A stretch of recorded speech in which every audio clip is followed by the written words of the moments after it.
What's Gucci, y'all? Fix this really quick.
I'm fixing the thumbnail really quick so that way I can get a little bit better engagement, and then after that, of course, we'll get into this. But let's see.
For some reason, they won't let you put a thumbnail directly on the photo, so that shit's annoying as fuck. So give me 1 second.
hold on.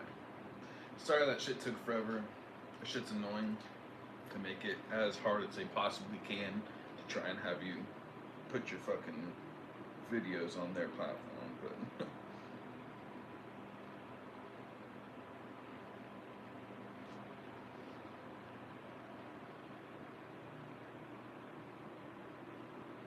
there we go. Alright, so about a month ago I got a guitar. Never played guitar before. The only string instrument I've ever played was trying to play one bass song, and that was like years ago, and I only played it like once or twice, so I have no background other than getting this. I got it specifically to play slam and death metal. I was trying to do it on a budget, so I did what I could.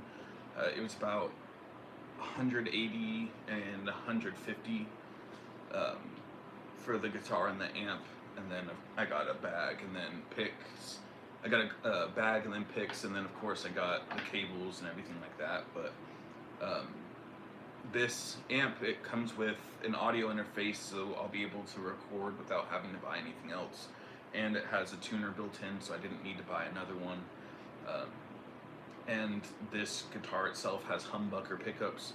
So at first I was looking at just the very basic Squier Stratocaster combo or whatever, but then the person I was talking to when I came in the second time, because first I was just looking around and then I went back in, he told me to get this specific one because it had humbuckers, and because I told him I was trying to play metal, so I got this one. And then he was saying because of that also I should get a different amp, so I should not get the combo, because the amp I would basically run out of its use very quickly and would want to upgrade anyway, and it was about the same price to get these by themselves together essentially versus just buying the combo itself. So it was pretty much the same price. I think it was $380 for the combo with the same guitar, but it had the Squier amp, not the Mustang LT25 amp. So it was practically the same price, and so that's what I suggested, and I'm glad that I did that, because the other one I would not have been able to record anything at all with into my computer without buying something else, or on my phones. Like for example, if you have an iPhone or any Apple product, GarageBand is free, so you can hook it up.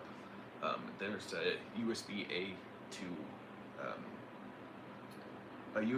to a micro cable, so you can use the micro cable and then use a USB-A to USB-C adapter, and then plug that directly into your phone, and you can record it directly into GarageBand like that, or do the same thing on your computer if you have any Apple computer. Or I have Windows, so I used Audacity, or you can also try and use Cakewalk, which is Bandlab, but so far I haven't had very much luck on that. But yeah, so doing this on an extreme budget, this is all I can do, but so far it seems like this is pretty much a great setup for a budget that I can do exactly what I'm wanting to for now, and then later I'm going to upgrade. But for right now, it was a good deal that I got, I believe. I'm happy with what I got. I got the sunburst one, the black to the orangish wood color. So I've always loved sunburst, and then I got the blood splatter strap. Honestly, it kind of doesn't match very well, but I just had to, because it's like, well, it matches what I'm going to play, so we'll get that one first. And before anyone tries to talk shit or says anything, I know this is going to drive everyone insane with all the plastic, but I'm not taking that shit off, just because I know that I will scratch it, so I'm just going to keep it on for now, just because I might as well, so I'm not taking it off. But yeah, I got some understring radius gauges, so that way I can fix the action. On the guitar. Yesterday I was recording the video for changing these strings, because I got some. Where'd they go? I got 2 pairs of Dunlop 1046 light strings. It's a 6-string guitar, so. But yeah, So I got those. They were $5 a pair. I just got back from my trip to Oregon, so I had them shipped from there back home to here, especially because there was no sales tax. So, but yeah, so I got some new strings, and because of that, and to begin with, I had fret buzz. So I'm fixing the action on the guitar so that way I can play it a lot better and have it feel a lot nicer and just get everything tuned. But yeah, so I got the strings 1046. They're Dunlops. I like Dunlop a lot so far. I use their picks. The pick that I use right now is the super sharp one. So it's the Dunlop Vortex. I believe it's Delrin. It's the 1.5mm sharp. So this one I like a lot so far. It's a little bit thicker than what I think I would like. So I think the 88 is probably the better one, but the point on this is really good for doing pinched harmonics and doing palm mutes and, you know, doing 16 notes and all that shit. So it's a really good pick. But Dunlop so far, I really like them. So got their strings also because when I was looking up what strings to change to play slam, I guess Michael Soto uses those strings, so I decided I would try them out. They're only $5 a pair, so figured I would try them out, see how they go. I already installed them, and yesterday I accidentally, the first two, so the low E, and I don't even know the fucking strings, I just know low E and high E, but these first two strings I accidentally wound the wrong way, so I had to redo those. But yeah, so did the restring. It looks great. I like how the strings look. They feel great. They play incredible. I like how they sound. But I just have to fix a couple of things with the action and then the intonation. So that's what we're going to be doing right now. We're going to just be also tightening things down again and making sure everything's all good to go and nice. So that's what we're going to be doing. So, but yeah, first I'm going to get my drink. I'm thirsty as hell, so I'm going to get some Dr. Pepper. But yeah, so this amp, I'm really happy that I got this instead of the other one because I can do everything that I need to right away with it, and I don't need to buy anything. I don't need to upgrade anything at all. I can just straight out of the box use what I want. And not only that, but it has a lot of presets. You can load presets. You can do a ton of different shit with it. So I think that was a good choice, and I'm glad that's what I picked. But let's see here. Okay.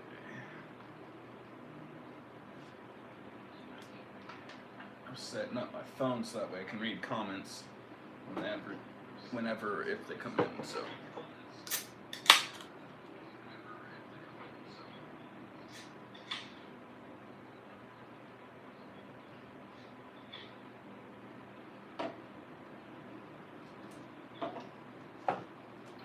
Yeah, so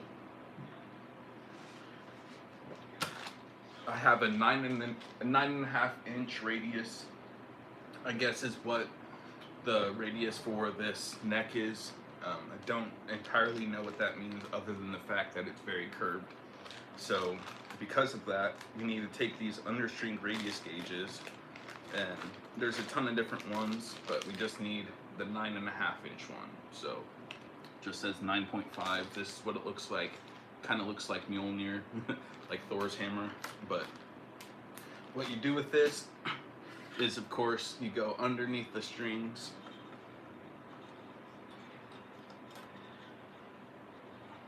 And then you're going to go to the bottom of the neck like this.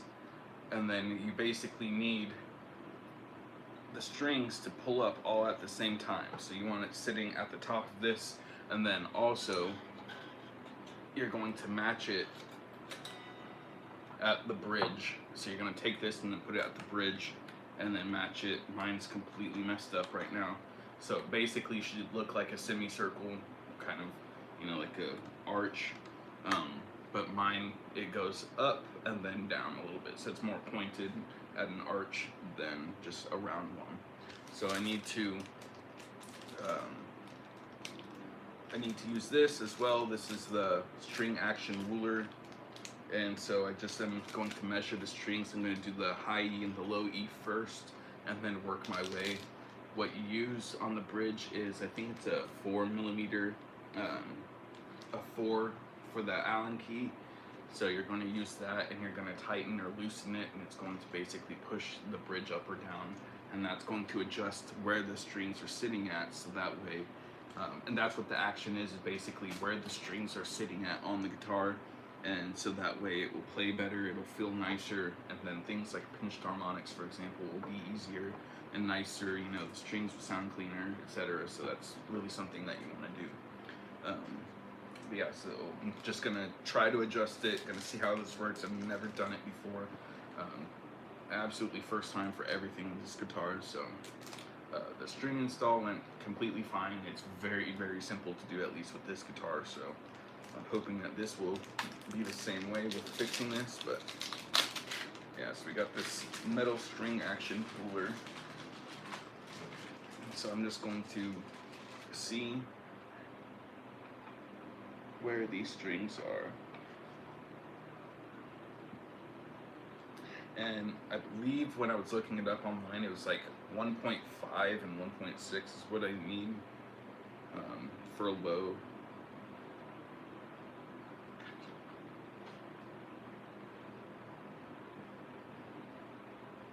Yeah, so 1.5 to 2mm for the 6th string, and then for the 1st string it's 1mm to 1.5mm. So yeah, so what we need to do is, I'm gonna put this amp on the ground right now.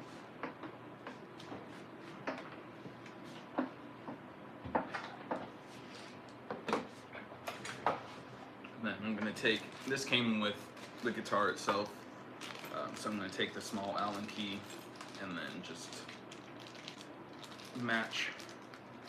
I'm gonna look it up again just to double check. I believe I know what to do, but I just want to be sure, so let's see.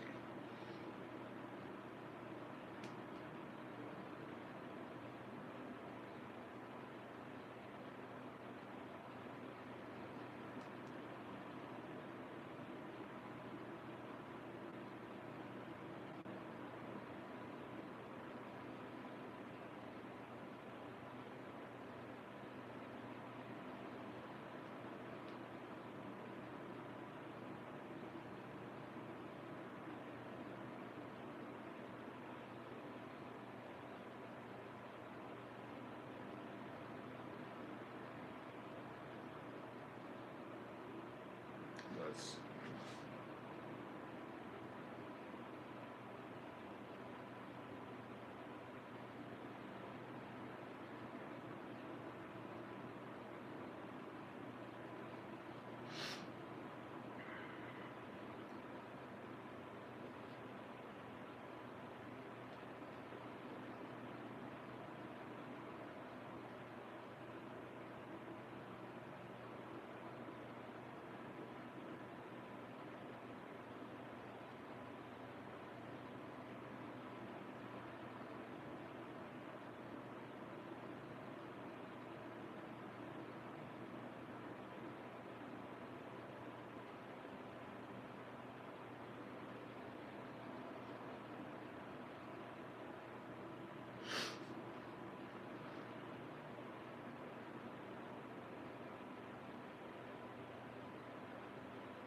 trying to find the specific video that I've already watched because it was good. Let's see.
brakes off.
Where are you?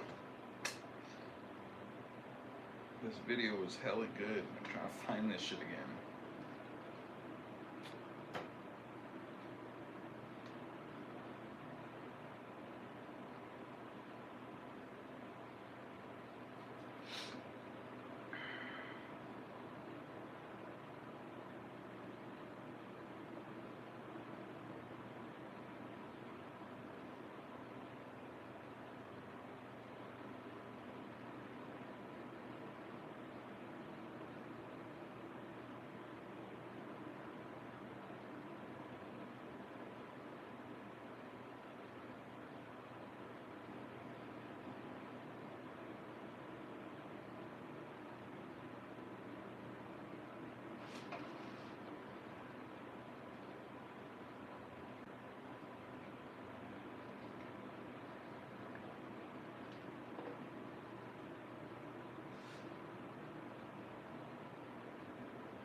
I'm gonna see if it's on my computer's history.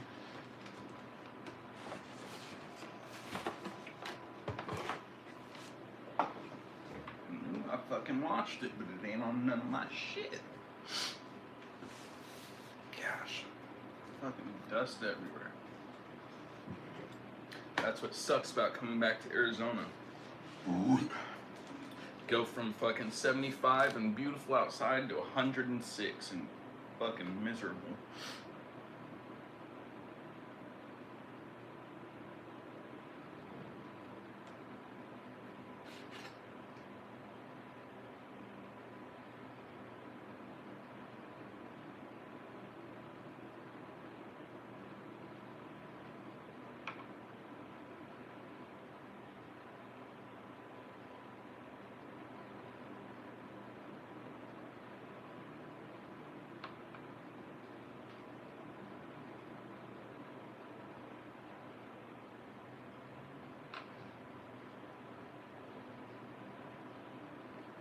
Let's see, so these are 46, so I believe I need to add them together to find which one is the correct.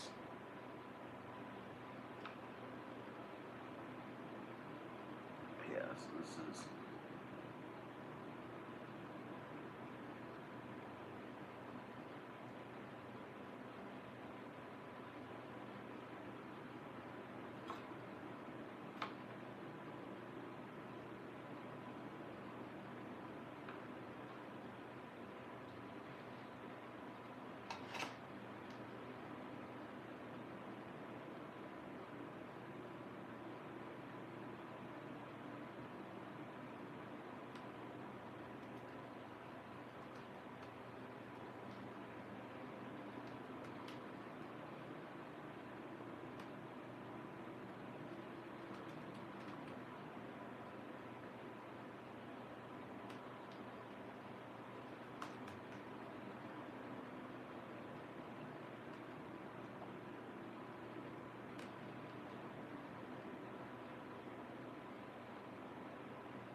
There we go. I believe. It's for each string. Oh.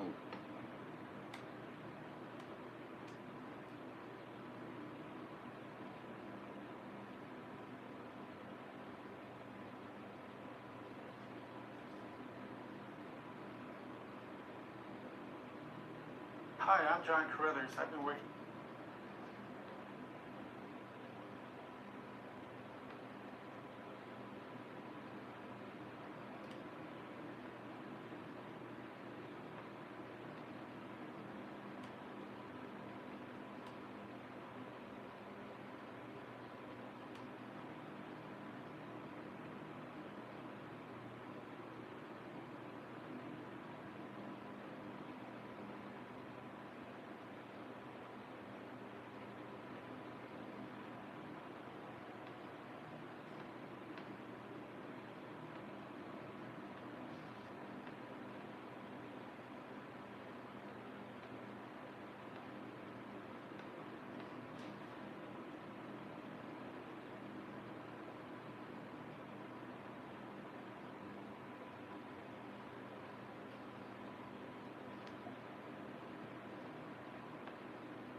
Bitch. Yeah. Hey guys, thanks for tuning Why in is it today. not fucking coming up? Shout out to Gunther Snaps. I'm watching your shit. You're the one who is teaching me how to do this shit. So shout out to you. Today we're taking a look at how to put strings on a Fender Stratocaster style guitar with a tremolo system. I hope this isn't copyright. I will like and subscribe for your dad. Shout out to you, Gunther Snaps. Alright. Pretty sure I know what to do, I just don't want to fuck it up and then fuck up my guitar, so. Or make it unplayable. Straight through. This is called a sub. It's titled Guitar 101, How to Restring a Fender Squier Stratocaster Guitar with Tremolo Bridge. So that's why, because I was looking up the string radius, like the action and intonation. So you have a ball end on this side, which is what prevents the string from sliding through, and on the other side you just have a regular end. Strings the floor, but generally this length close. Swear to God, All if of this those is kind not. of things, how to get your tremolo floating, intonation. A whole other video could be created about this, but the last thing you Is this not the one?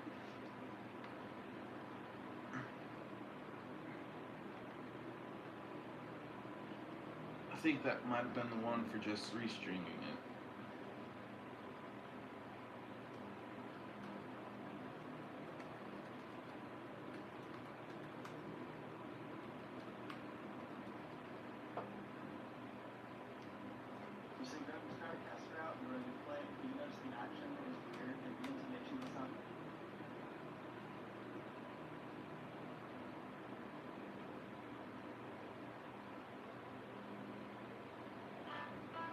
about guitar action, we're talking about that critical space between the top of the fret and the bottom of the string. As a player, one of the most important decisions you make is how high or how low to set your action. If it's too low, your notes are going to buzz and your bends are going to choke out and down. If it's too high, it's difficult to play and can be painful on your fingers. Plus, the extra stretch of the string to touch the fret can throw off your intonation. Not good. When you learn how to fine-tune your own action, you unlock the door to a whole new level of guitar mastery. You can adjust it to your own unique playing style, and it's something anyone can do at home. So let's get started. I've set up thousands of guitars. What I find is that when most people come into my shop, they ask for the lowest action possible, no fretbox. Low action is nice for a lot of players. It takes less effort to fret your notes. I guess I might have to make sure that it's tuned first and all that, which is fine, but But if you have an aggressive quick attack, you may need higher action.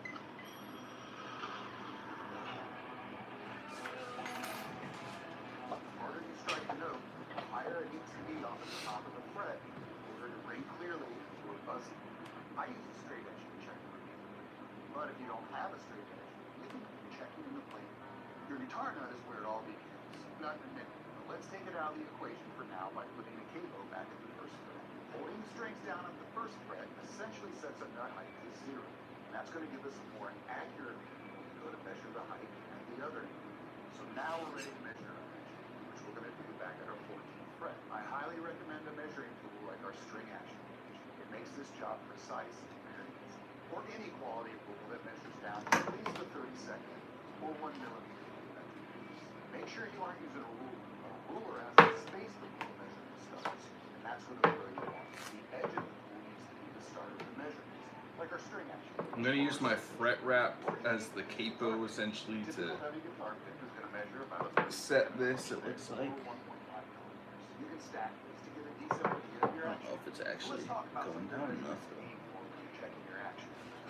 We'll start with our low E. In general, a good low action for your low E string is about 3/32 a minute, or 2.5 meters.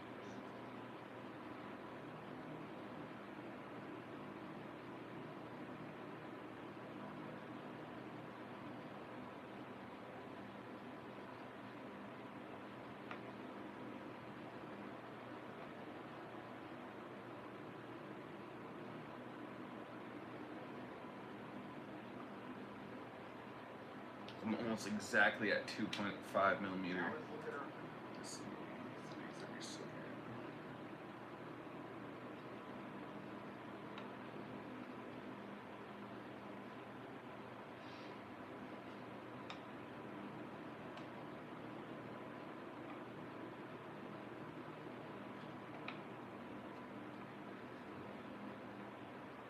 Yeah, I'm just right under 2.5 for that.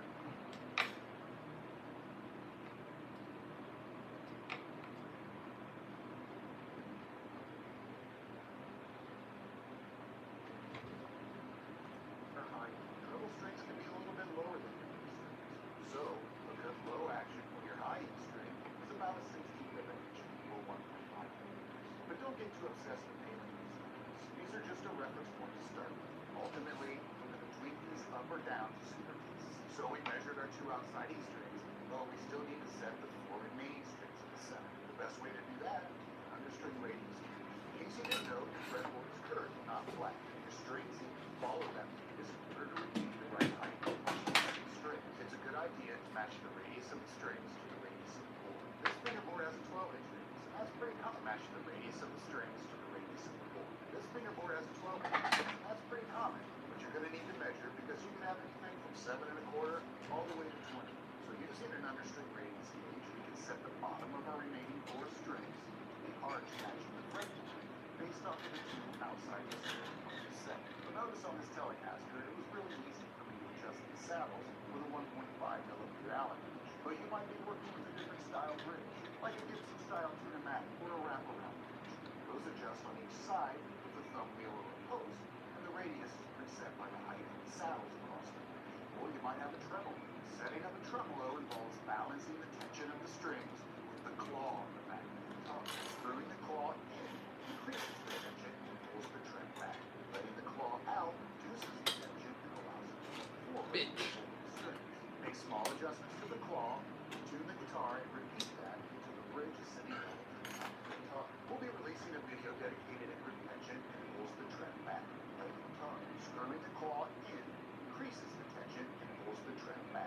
Interesting. Okay, so first I need to tune this. I'm gonna do drop D, or sorry, drop A. That's what I usually play in. Drop A. That's what most of the songs I play in are. So. Okay, we have the action set and the bridge. Now it's time to turn our attention to the other instrument. This is all about feeling. So if your basic notes and chords in the first couple of frets are playing good, they don't feel too stiff, and they're not sharp and out of tune, you're probably okay. But if you're not sure, here's what you do. Shape on the first fret, pick up the gap over the second. This is basically what we're going to see when we use the Cakewalk. Check the gap over the first fret with just a little extra height so we can strum over the notes harder. This guitar is looking great. Let me show you what you can do with your actions. Check out this one. The gap over the first fret is way too high. I'm going to use nut files that match my string gauge to lower these slots. File these slots one at a time carefully and check after every file string to gauge your progress. Just go slow, small adjustments, and recheck. Don't want to go too low on these slots. You may have to change the length. And that's the job of the This action is looking perfect. Once you have the guitar set to these basic measurements, use a good quality electronic tuner to check your pitch. You want to match your open note to the fret note at the bottom. If the fret note is sharper than the open note, go ahead and move the saddle back. If it's flat, then you can move the saddle forward. Small adjustments, retune, and check again. All simple.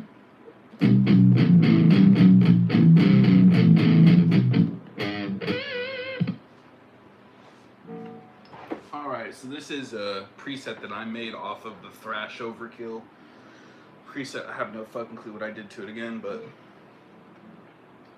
let's see. I'm gonna put my fret wrap on the top of the neck nut. Love me some good nut from neck. Alright.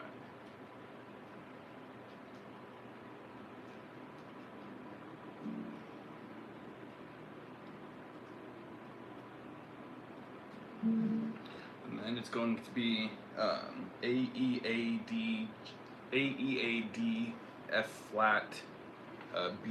That is at least what a lot of the songs are. So then for this amp, I can just press and hold tap, or I can go to menu and then it pops up the tuner. So then what I usually do is turn the volume up so that way I can make sure that the note is actually registering.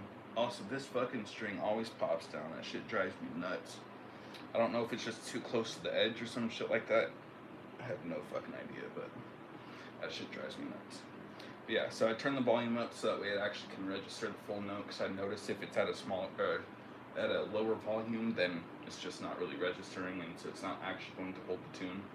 Not really going to register how you want. So just open note A, and then it's below the middle, so that means I need to tighten it. So I need to get it to where it's green right in the center and then holds.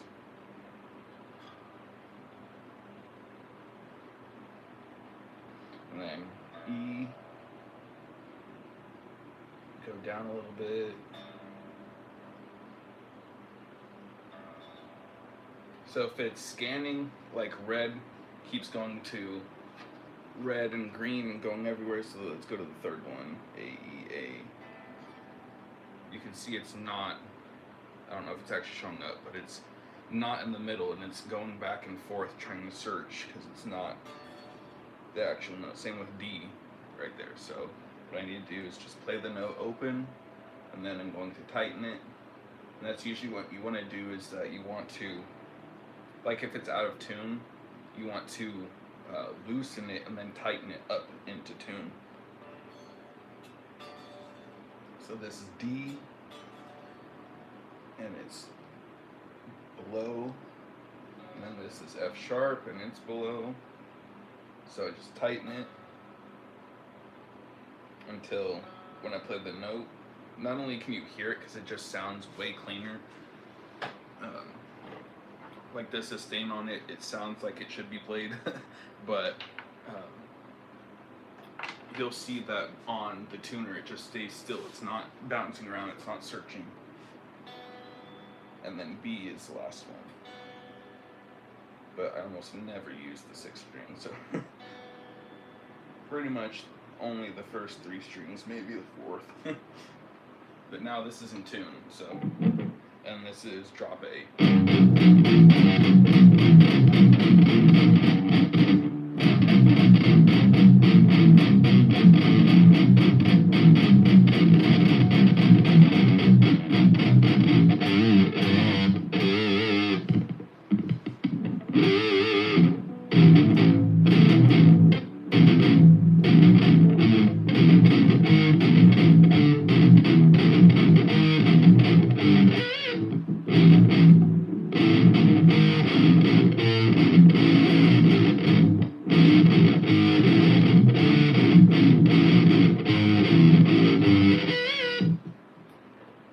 Don't know how to make it sound good yet, so I'm still learning, so it probably sounds like sludgy shit right now, but if anyone can fucking help me out and give me some pointers, this is literally all I have for my setup, no pedals, no nothing. I really don't necessarily know how to even use them if I were to have one, so if anyone can give me some pointers, that would be great.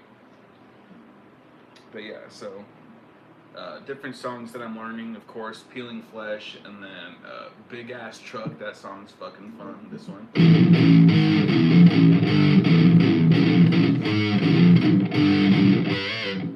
And then, you know, Perk 3000, Shoot to Kill, Make Him Move, Counter Slam, Bass Drop Offensive. That's one of my favorite Slam songs, by K9.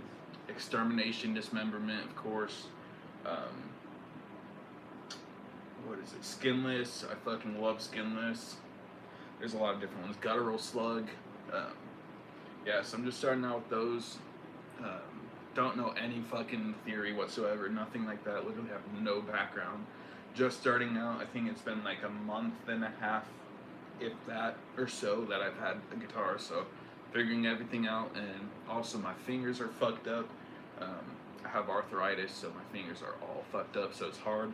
And at first I couldn't do a pinched harmonic, and I made a tutorial on how to do a pinched harmonic without having to do it to where you're using your thumb. And so I would use my right ring finger and basically keep my finger on the string and then strike it with my finger on the string.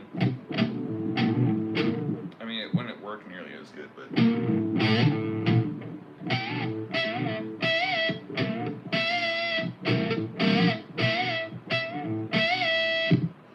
yeah, so for pinched harmonics, it's pretty much all in your right hand, and you just need to know where the harmonic spot is on the guitar. So there's the different pickups, and there's usually like 2, maybe 3 good spots. So you just have to find on what specific strings, like for example, the high strings, not only is it harder to make the pinched harmonic, but it's going to be different where you strike it to try and make that harmonic on the fucking whatever it's called, right above the pickup guard, I can't think. But yeah, so at first I was doing that, and it sounds exactly like how it does now. And it wasn't really good, but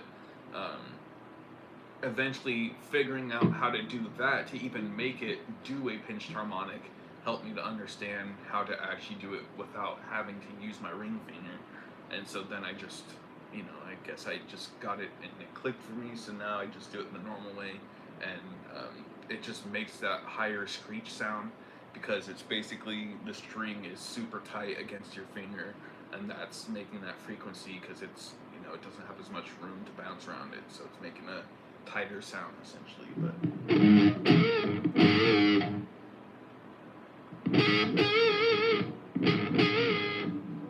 And then for palm mutes, I just looked at Michael Soto when he was playing, and it seemed like he was putting the meat of his palm kind of right over the bridge right here. So pretty much lined up, and then when you're striking, you can hear when it's going to make a good chug or if it's going to do like a dead strike or if it'll be an open note. So you basically have to know not only where to put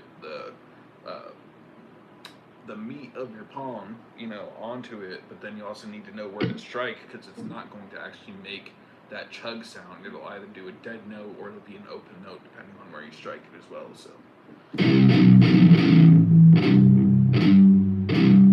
like that. But if I were to go up, and if I were to go back, it's pretty much just open notes. So you have to find, it's pretty much right at where that string begins, just a hair above it, and that'll give you the good chug for a palm mute.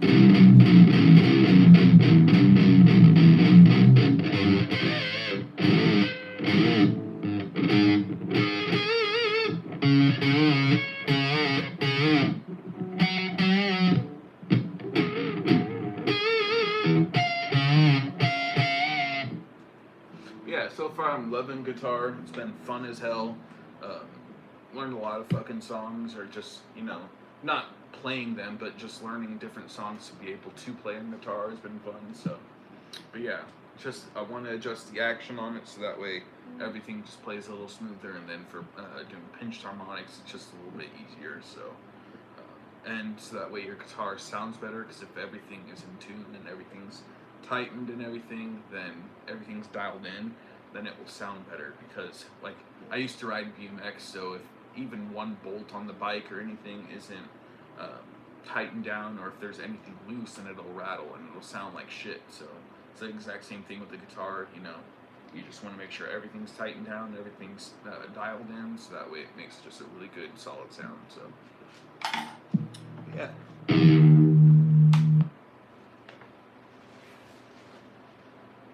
So what I need to do right now is essentially just match the saddle, and it needs to be adjusted to where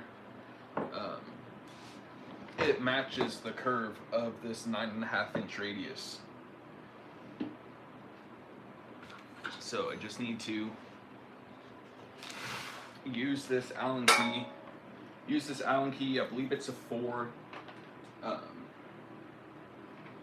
And then I just need to match.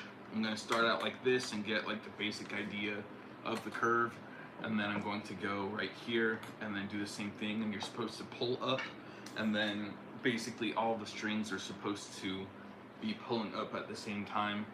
If they're not, whatever's touching first you want to loosen, and then make sure that everything is matching. But first I needed to get it tuned first, so that way it gets tightened where it needs to. So I'm just going to put this on right here. You're not going to be able to see it too well, so I apologize for that right here, but I'm going to start off this far right one. Is a little short, so I'm just going to tighten it, and there's 2 Allen keys per piece on a string, so you have to kind of tighten them evenly, otherwise it'll also kind of bow one way.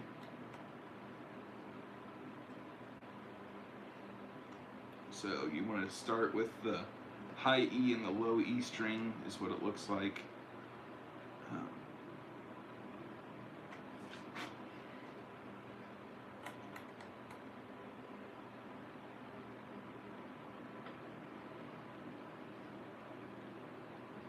I'm just going to keep tightening it, which is going to just push that part up, and then it's going to rise the action of the guitar to match this. And then once I do that, then I'm going to fix the shape of it.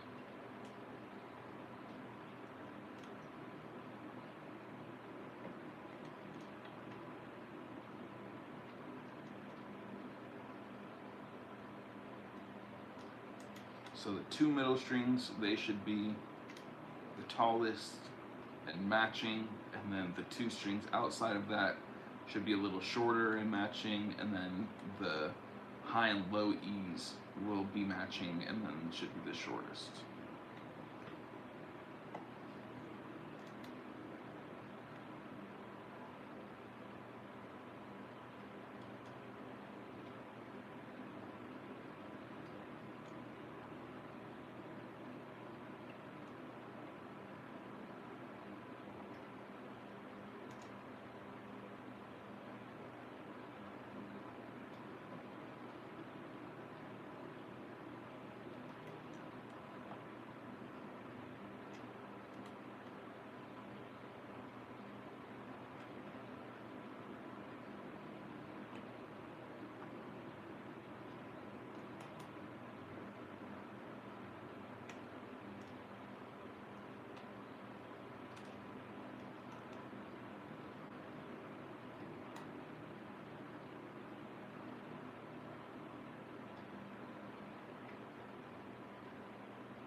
kind of wish that they didn't use 2 screws for each, just because it makes it a little bit harder to make it flush, but at the same time it gives it a little more ability to dial it in. So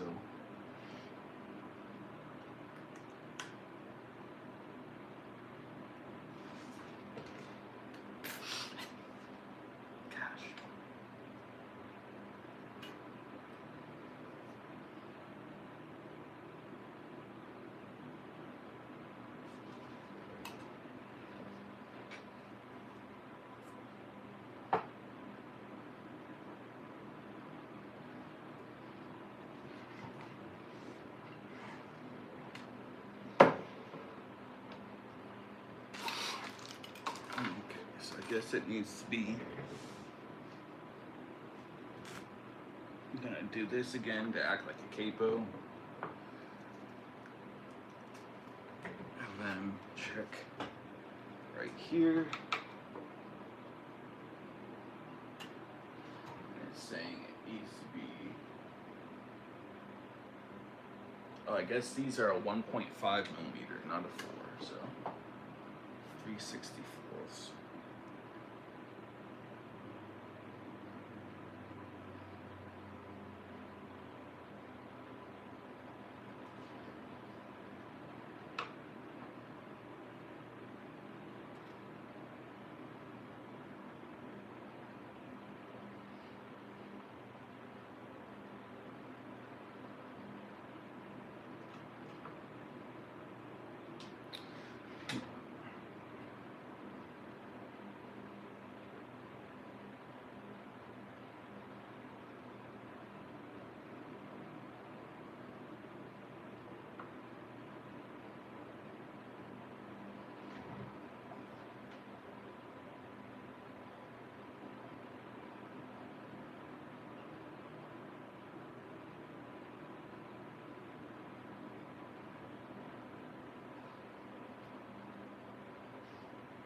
Trying to make sure that I'm not being retarded here.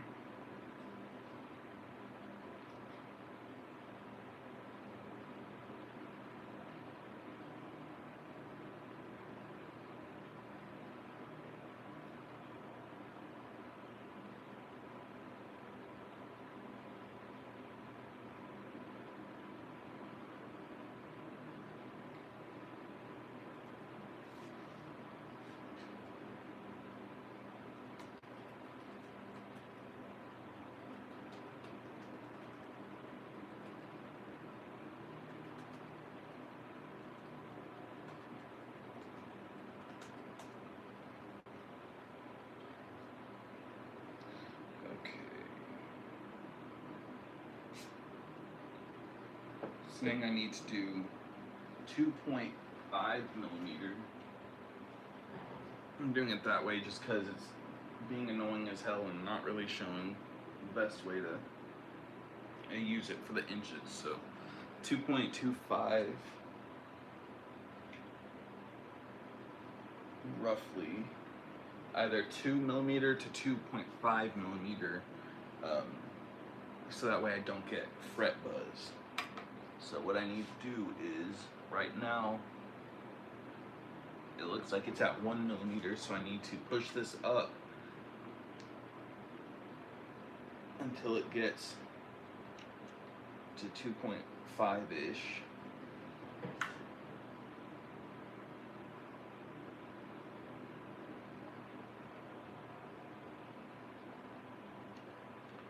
And make sure that it's even as well.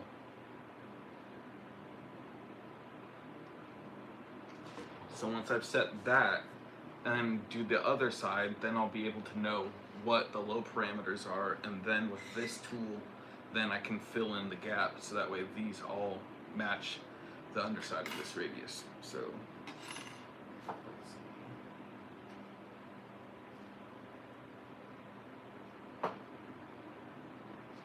and then this needs to be set to 1.25 millimeter.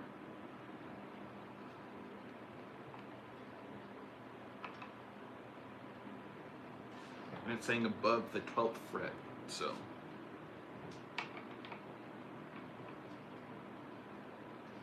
So I need to lower this just a little bit.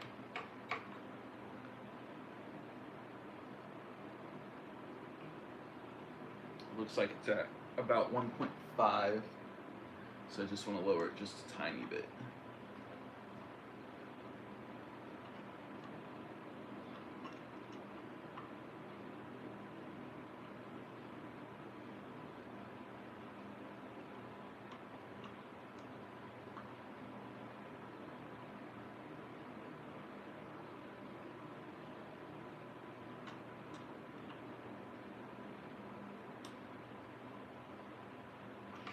Like that, and then I'm going to use this tool and then check kind of the radius, so I need to fill these out.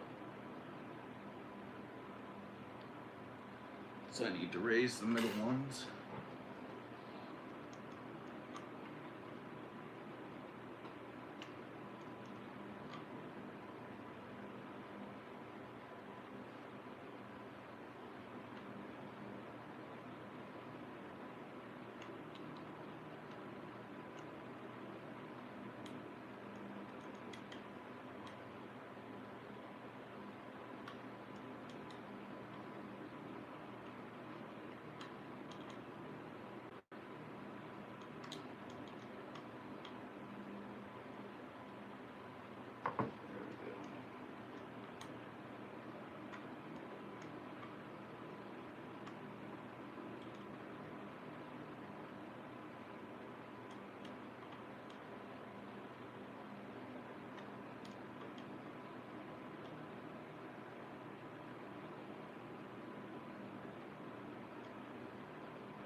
Feels like the screw is not sitting down flat.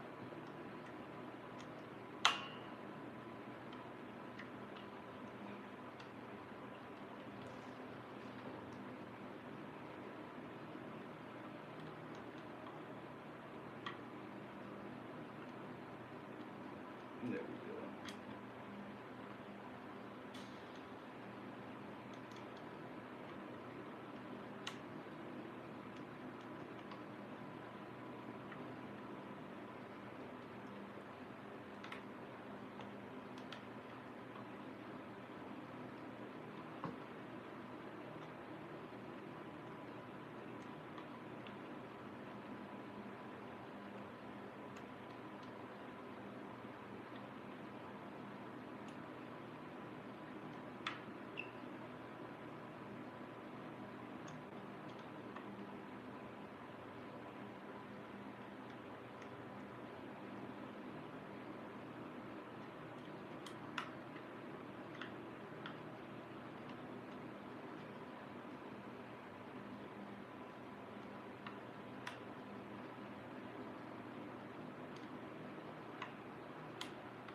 don't know if it actually makes a difference or not.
Okay.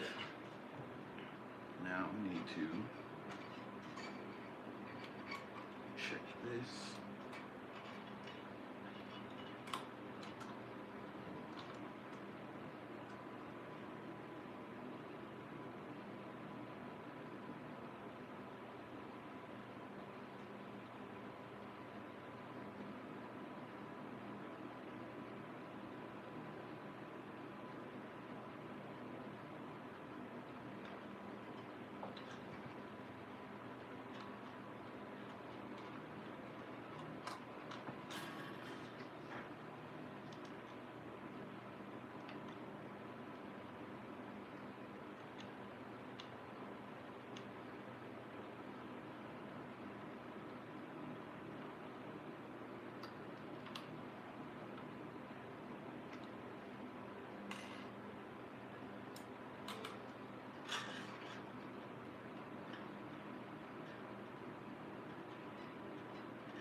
So when I'm pulling this string up, or pulling this gauge up, all of these strings need to pull up at the same time, and right now I'm adjusting the second from the last string, because when I'm pulling it up, you can see that it's not pulling up at the same time as the others, which means it's not touching this. So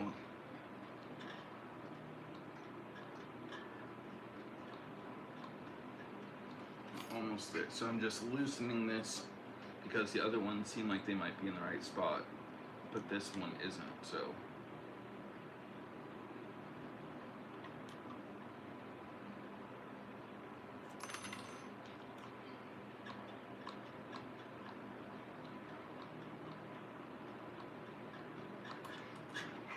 and then this third string also, so I need to lower it as well.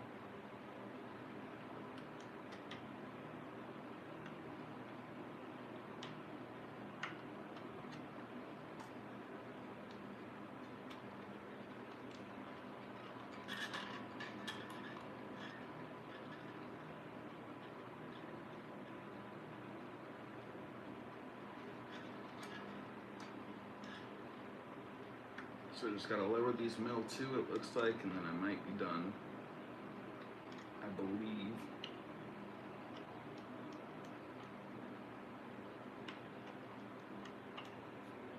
At least with using this gauge. And then after I need to tighten bottom of the bridge.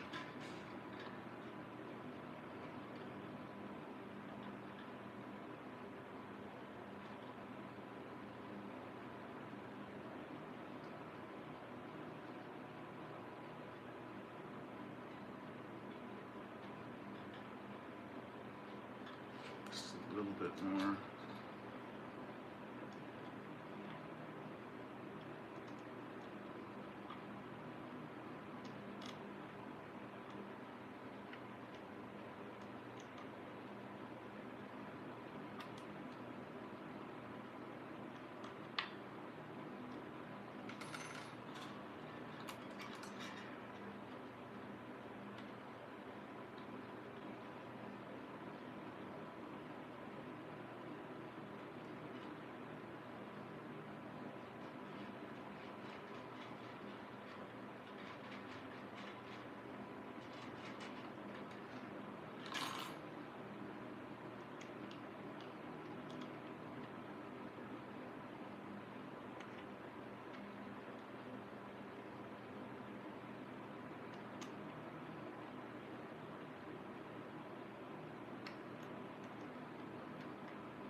So I'm gonna try that out. It looks like they're even. Gonna double check. Looks like it's pretty much how it's wanting it to be too. So I'm gonna double check it first. See how it sounds. I need to tune it again, I believe. Put the fret wrap back on.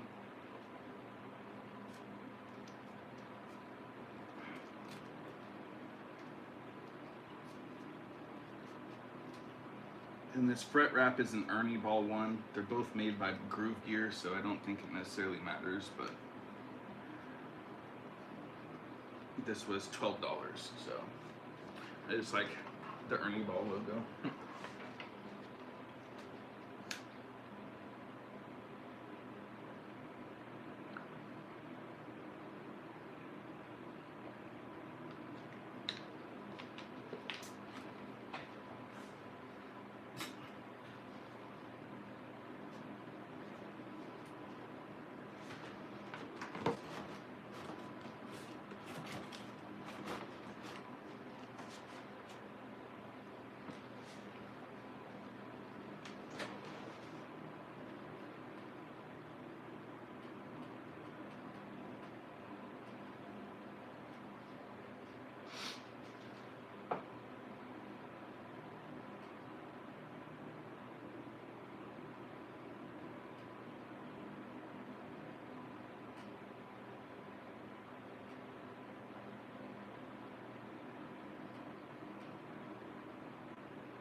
I've actually written one of my first riffs. I'm gonna play it.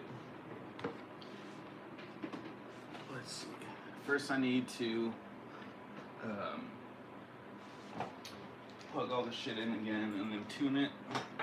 And then I'm gonna do intonation, so open string and the 12th fret need to match. And by doing that, what you do is just tune it, open E, and then you use the screw to either tighten or loosen this, so that way it matches. So that way they're both the same note in a different key.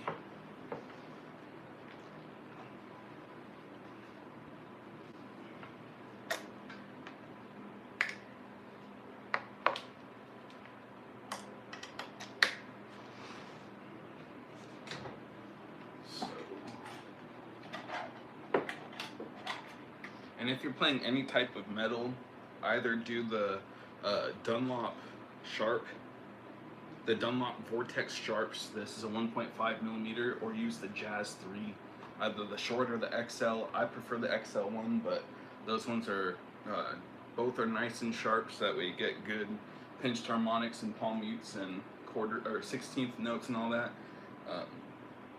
But it's still good for other playing as well. So. But yeah, I just need to tune this really quick, so press and hold. I really do like this amp so far. I mean, I don't really have anything to test it against based on my knowledge, but alright, so this is at a B. I need to go down because I'm playing drop A.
Alright, so when I'm doing this as well, when I'm saying the 12th fret, you can also just press it down and play it when you have your tuner open,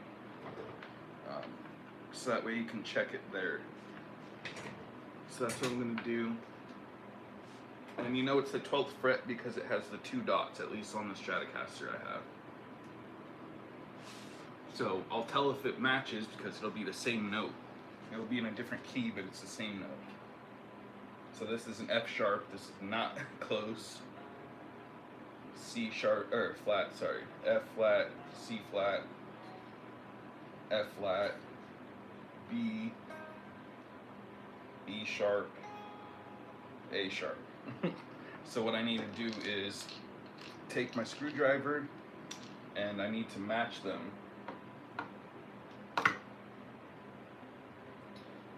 What's up, Future Inc? Yesterday I finished my strings, so right now I'm just fixing the action on it, and right now I'm doing the intonation. So I just believe I have fixed the action, and right now I am screwing the bottom of the tremolo bridge so that way it will basically match on the 12th fret to the open string, so that way it sounds good all the way down the neck and it's in tune. So this needs to be an A. Let's see what this is.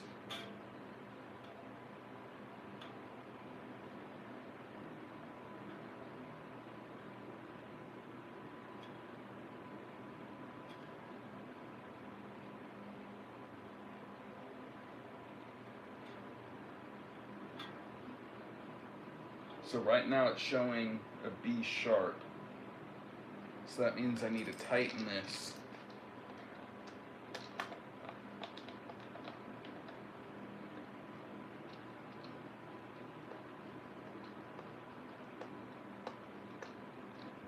Might need a different screwdriver.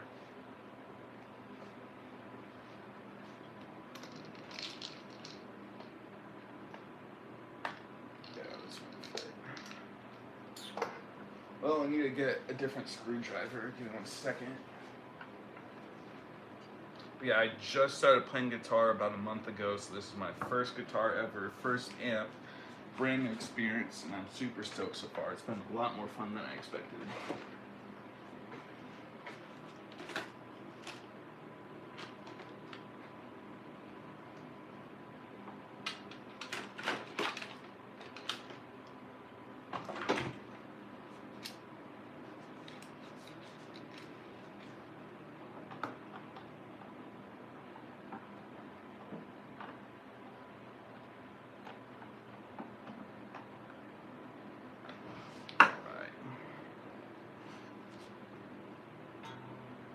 I'm just gonna do it like some lap steel right now, the lap guitar, so that way it's a little easier. So I'm just gonna play a note and then either tighten it or loosen it to match what it's supposed to be. So this is supposed to be an A for the low E.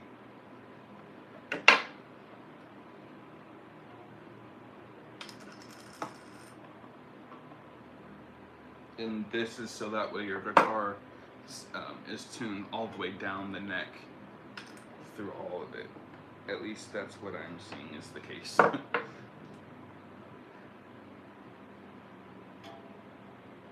Okay, so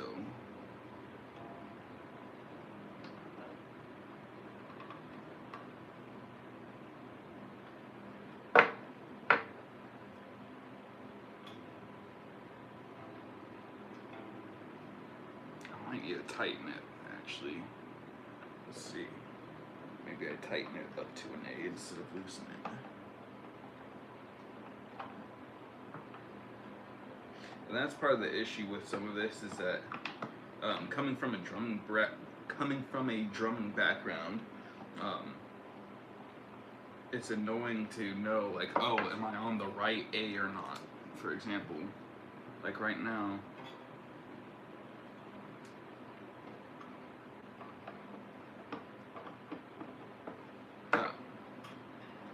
Like right now, I have to tighten and loosen this, but you can be in the wrong octave still. It can show you're on A, but you can be in the completely wrong octave.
crazy how fine the tuning is you need for this.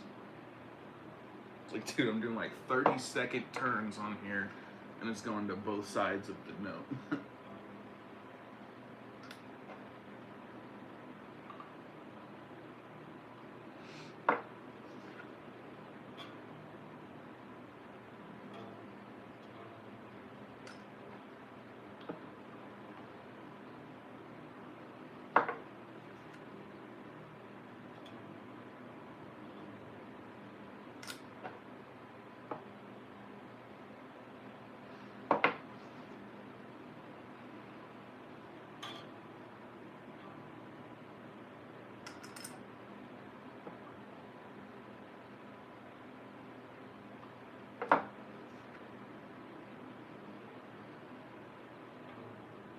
Oh, God. I'm taking that. This is an E. A little high, so I need to loosen it.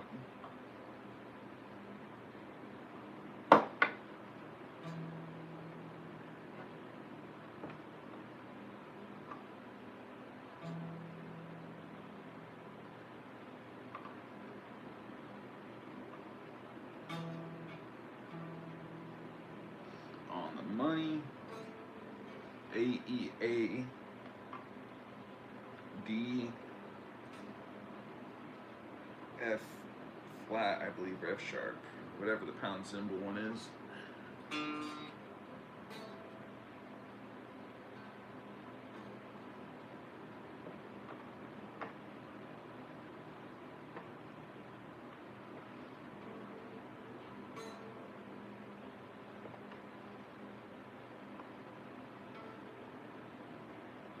And you can start to hear it as well. Eventually you'll get an ear for it because the note just sounds very clean when you play it compared to the others. Like, it'll just sustain very nicely and just have a very clean sounding note. It won't have any dissonance to it at all.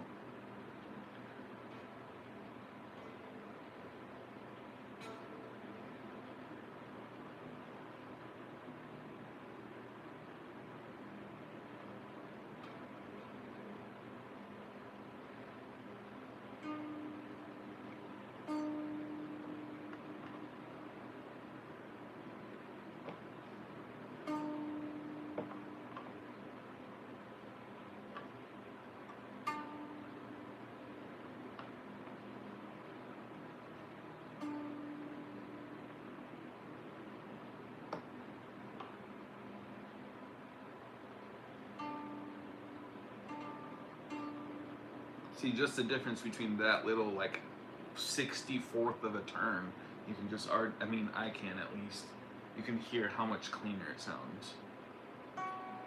A, E, A, F, pound symbol. I can't remember if that's a flat or a sharp. Let's see.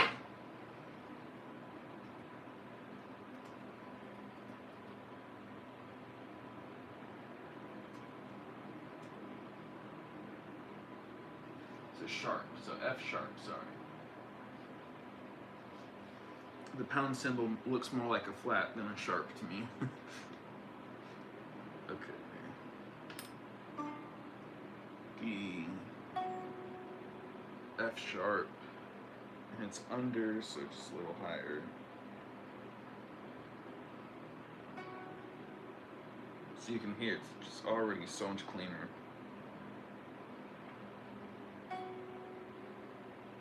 F sharp and then B.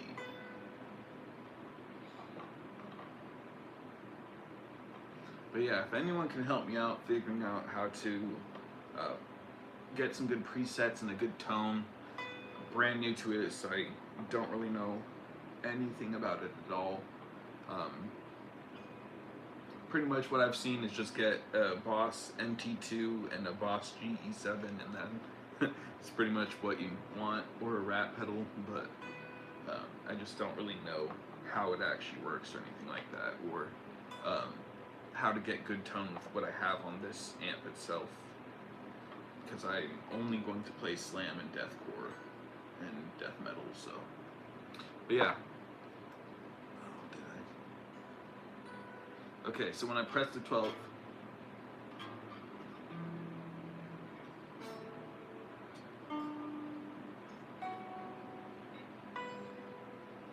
these need to be in key, so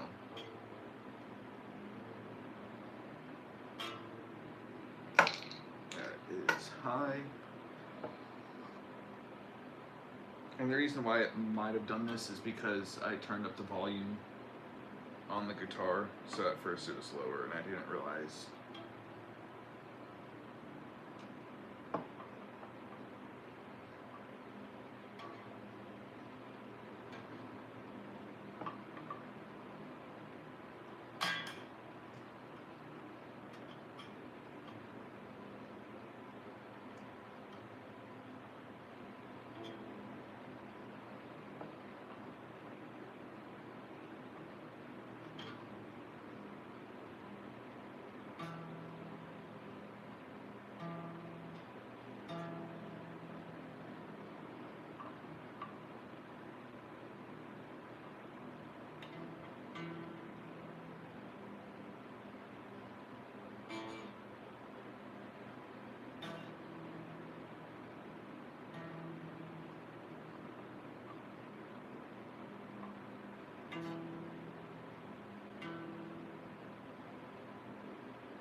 Why does this keep up?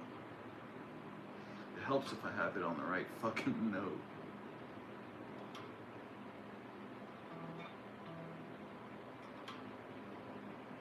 Sounds like Patrick.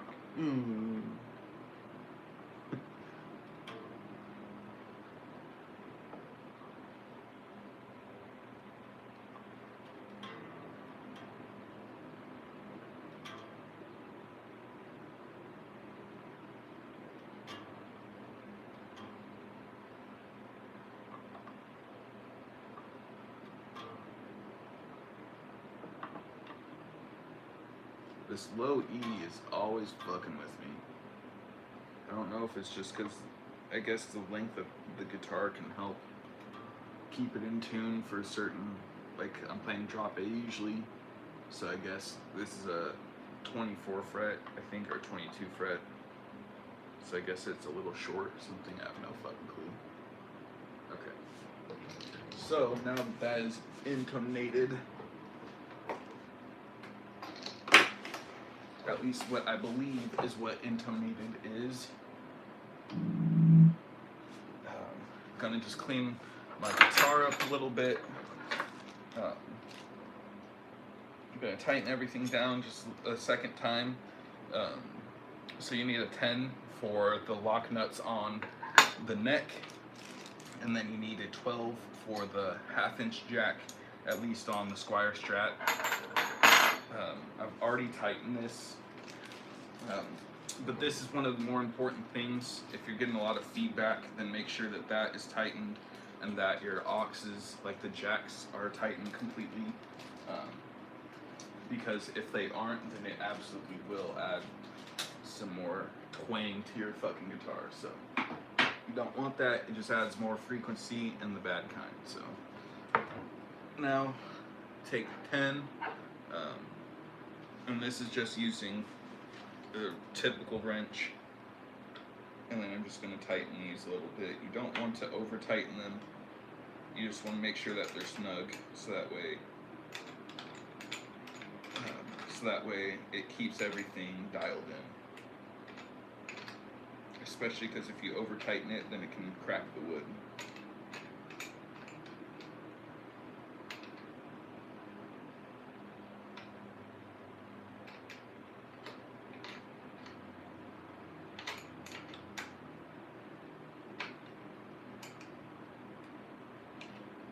Just like that. And the way that you check this is I just kind of move this around. You can see it's just moving a little bit. For now, that's fine.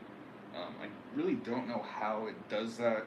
It's not like I'm moving that around a lot, but it does, and it's annoying as hell. So. Alright.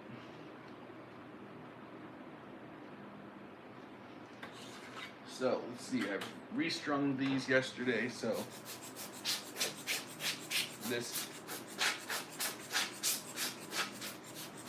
these are the Dunlop 1046 light strings compared to the stock strings that were on this.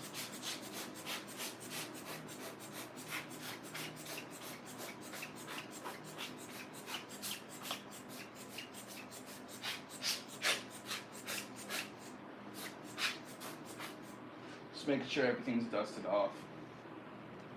And then wipe it down with microfiber.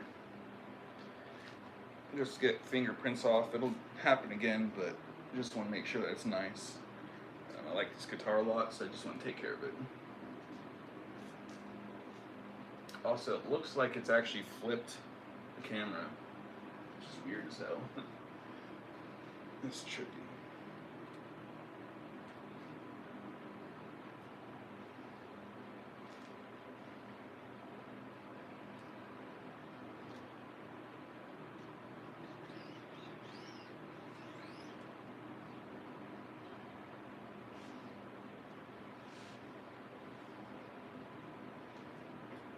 All right.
Got me fucked up, I'm down for my crown, man. If I go out, I go out, I go ass made lameness. Talk shit like some bastards. When I catch a punk ass slipping, I'ma blast him.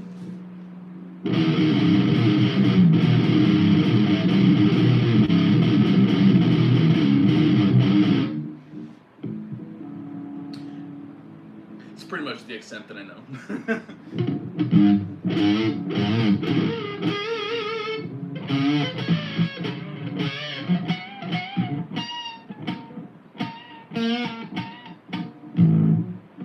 might need to change the relief of the neck though. It might be boned a little bit, so I'll just have to double check that. And how you do that is right there.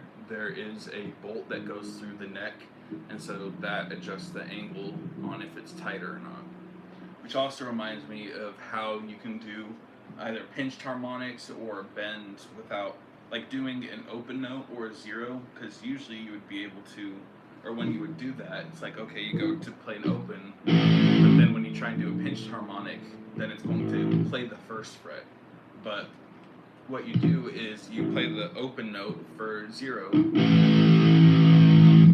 then you go above the nut right here, and then where this string is, right by the lock nuts, this you press down instead.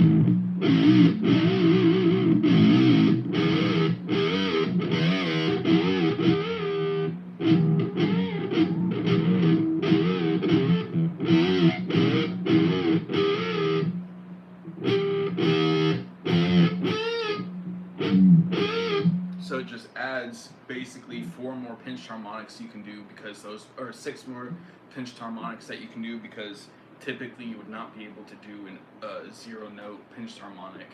And also you can just do a different type of bend doing that.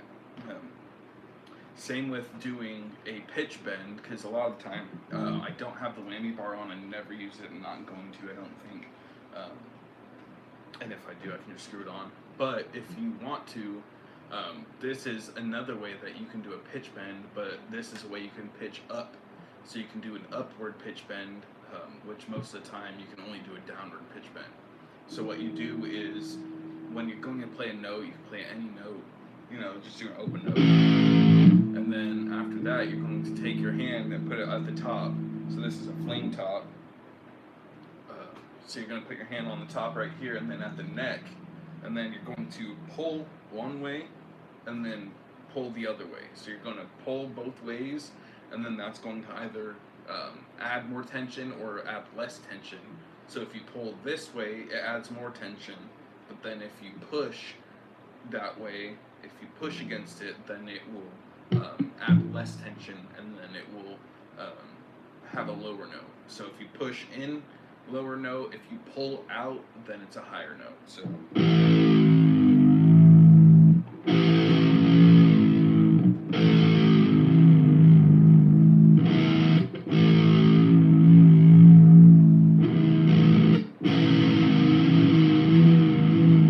but of course you want to be careful. You don't want to just snap the neck of your guitar, but just doing small tension like that's not going to do anything.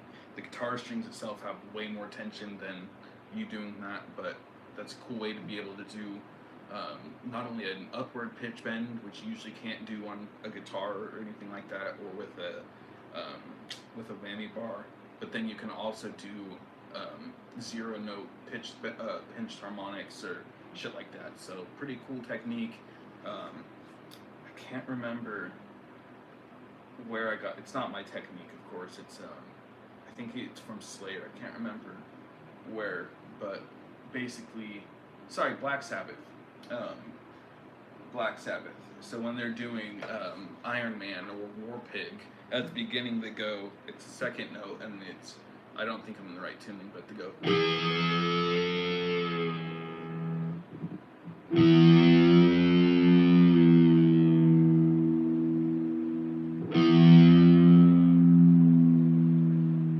So he uses that, and he does the pitch bend above the nut on the neck of the guitar, and not using the whammy bar.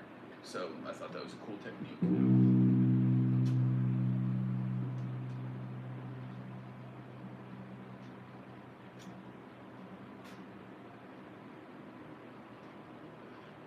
Piece of fucking cotton on the string. But yeah, so I'm really enjoying the guitar so far. I like these strings. I just changed them, and that was my first time ever changing a pair of strings yesterday.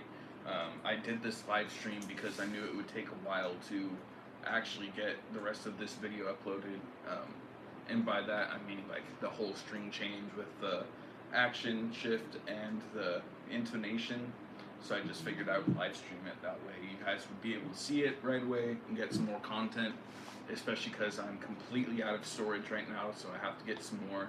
I literally have like 8 total terabytes of storage on 2 different phones and a hard drive and a bunch of flash drives, but completely full, so I wasn't able to actually finish the recording, and it cut out mid-recording, which was annoying, but it's like, well, I'm not going to take a while to get this, I'm just going to live stream it, so that's what we did. But yeah, so the first one that I figured out for my riff, I don't know if someone else has done it, but it's something similar to this.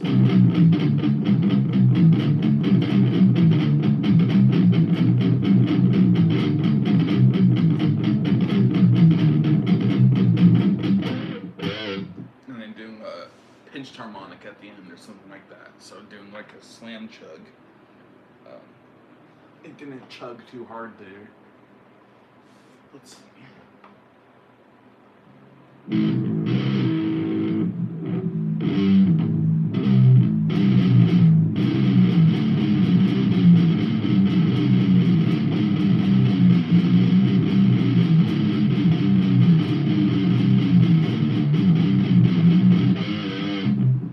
Something similar to that. I tried it all the time the other day, and then every time it's so hard to go from a palm mute into a pinched harmonic and then get the full bend, like the full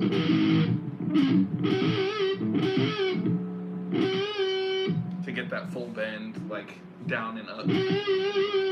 So that's annoying, but I think it can make for a very for a fun, like either a breakdown or a beginner for a slam song. So.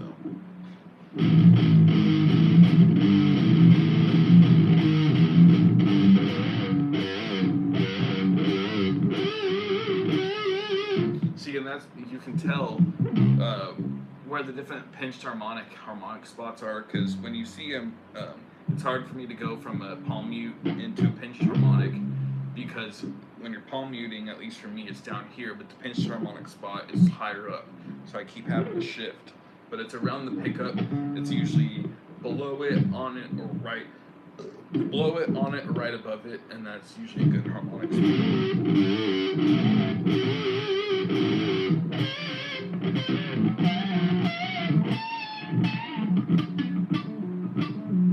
And the high E string is always the hardest, at least for me. Not only is it just thinner, but not only is it thinner, so just actually playing the string harder, but to get it still to resonate after you've plucked it, because you have to use, like doing a pinched harmonic, you pluck the string, but then it's your thumb or something else touching it, so that way it basically has a tighter frequency. But because the string is so small, if you were to do that a lot of the time, it just makes a dead note because it's so small. So those are a lot harder to do, but it'll change the harmonic spot depending on what string.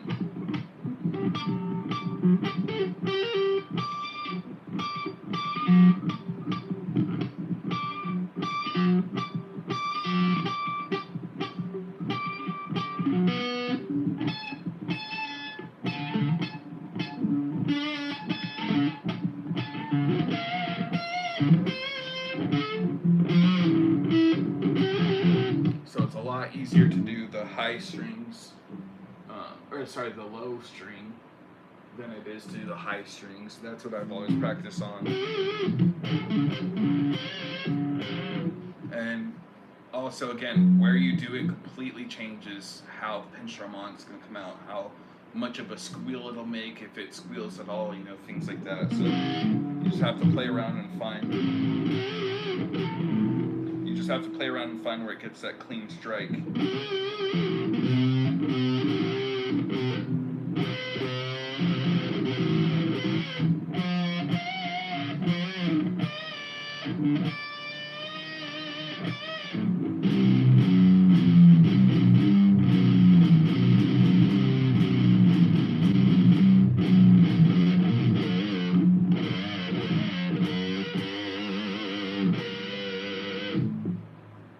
But yeah, so just gonna do slam pretty much for guitar. I don't care for classical at all. I fucking hate acoustic guitars and all that shit. So pretty much just slam, deathcore, and death metal. That's what I'll play, and then some black metal. But I just wanted to start off me with my guitar on this channel, get everything set up, play some riffs for a little bit, and then tomorrow I'm going to do the same thing again. Probably do a little bit longer, just fuck around and playing, learning some songs and shit. I printed out a bunch of sheet music because I did the free trial for my guitar tabs and then Songster. So far I think Songster's a little better. Just has more songs that I like, and then it seems like the tabs are a little bit better. But yeah, just playing and learning, you know, that's all you can do. It's been fun as fuck so far. A lot more fun than I expected it to be. Not that I thought it would be bullshit or anything like that, but it's just a lot of fun. So, especially those chug riffs, or you know, when you get that squeal, especially when you first get your pinched harmonic and it just fucking squeals, or you get that palm mute and it chugs. You know, it's just such a good feeling, and then you just feel like you're retarded. You know, it's the best feeling. You just, you know, you go all caveman and shit. I know it's fucking like stereotypical and cliche, but you know, just that's what it is. You know, you just fucking go brain dead. Let's see. So they have the Perk 3000. You know, those chug ones.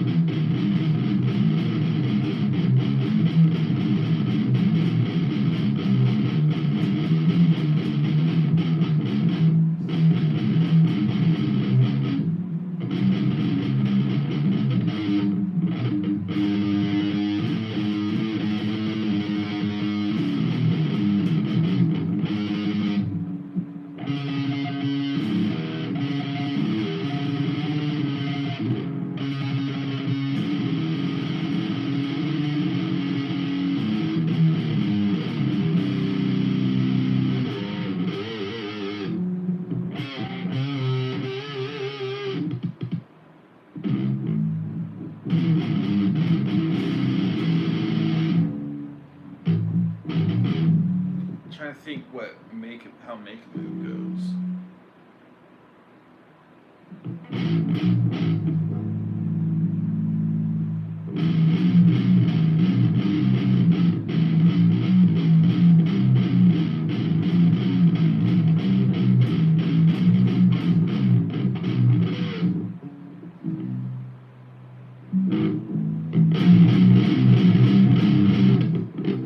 This is the breakdown for Perk 3000. 3, 4, 5, 4, 5, 6.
Dyads are by far the best. Don't care for chords whatsoever. Don't know if I'm actually going to care to learn music theory. I mean, I'll probably learn it through playing, but not like actually care to like physically figure it out like that, you know. Maybe it'll change over time, but dyads are fun as fuck, but man, sometimes they are hard as hell to play, especially because my fingers are all fucked up, so trying to do that's just hard as hell. Like, this one is a 4/6 So the second string is a 4, and then the third string is a 6. So it goes 4, 6, down to 6, 5, 4, and then a 5, 3 dyad, and then down to a 5. Then I think it's a 3 or a 4, which is a pinched harmonic. So just at least for me, it's a lot of notes played, a lot of finger movement. So usually when I'm just starting out the day playing guitar, that's what I'll do, just because not only is it a quicker little riff that you have to play, but you have to do all these different movements to play the dyads and the pinched harmonic and the palm mute and all that shit.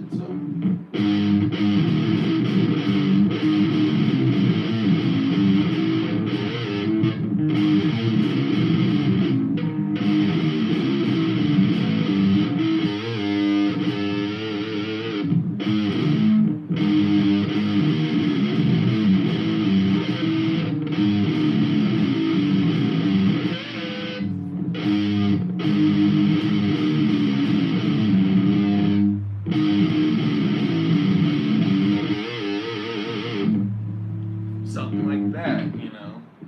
But yeah, I'll have to show some of the videos starting out. I mean, I'm already a lot fucking better than I was starting out, which is cool, honestly. I've literally only played guitar for a month and a half or so, so even just to do a pinched harmonic just feels fucking incredible. Even playing guitar at all is pretty sick as hell to me, so.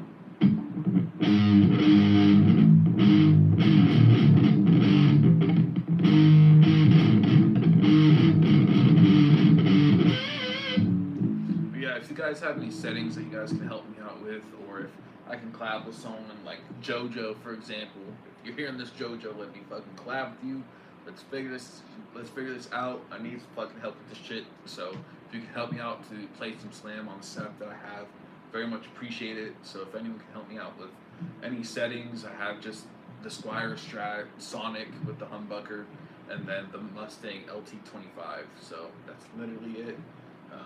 Nothing else right now, so if anyone can help me out figuring out some good settings to get some good slam tones and some good death metal tones, then that would be very much appreciated.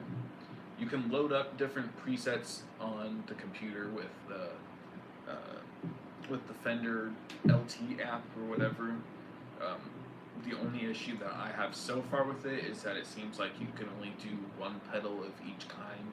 So if you're trying to do an EQ pedal and a overdrive pedal, you can't. So they have different specific ones that you have to choose from. But it seems like they have a Mesa double rectifier for the amp that you can use for one, so I think that's good. They have a 5-band EQ, they have overdrive, and a bunch of different things that you can use. I don't know very much about them, but it seems like those are the ones that you're going to want to use if you're playing like slam or anything like that. So just trying to figure all that shit out.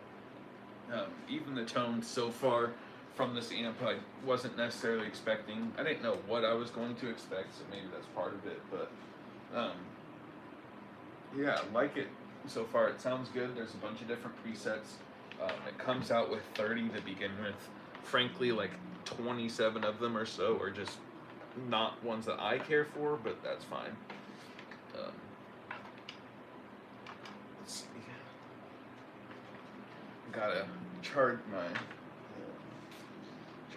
phone here, so I'm figuring out how to get this shit done. Let's see. I'm using my old phone to stream with, and then using my old phone to stream with, and then using my new phone just to look at comments and shit.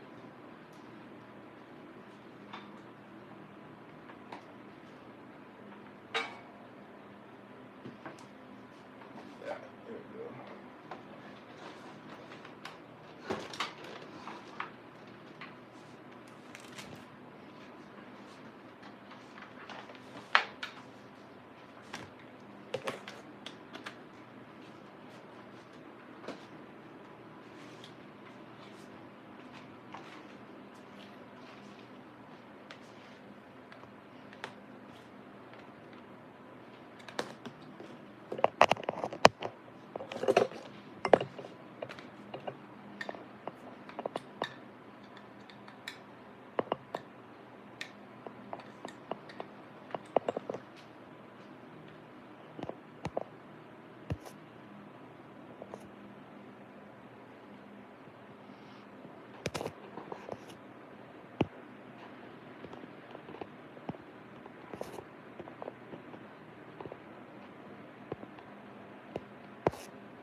Let's see. Trying to figure this shit out. Trying to see if this shit's actually there we go.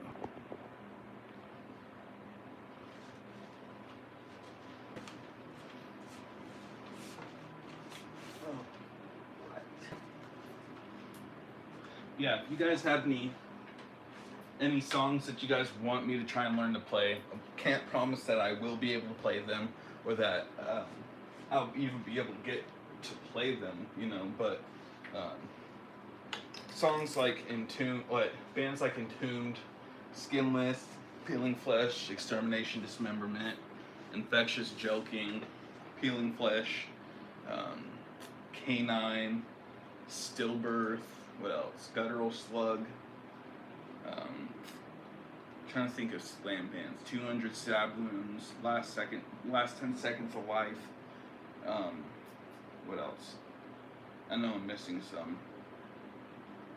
But if you guys have any suggestions like those, I would absolutely love them. Some of the old slam is okay, but the new slam is definitely better. I think it's even, like for example, Peeling Flesh, definitely a different genre of slam in my opinion than like the old slam, but there is some good slam, the old school slam, that's okay, but I mainly prefer some of the newer shit. I do like old school death metal though, old thrash, shit like that, you know. Actually,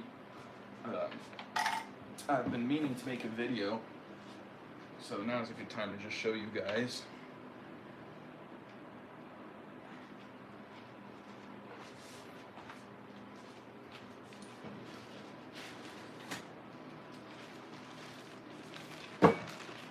So these are all different things that I gotta hang up or something. This I need to sell. Like, never seen a baby logo athletic before, so it's a Vikings one. But yeah, I'm trying to get rid of this. So if you guys want baby logo athletic, that's a Vikings one, hit me up.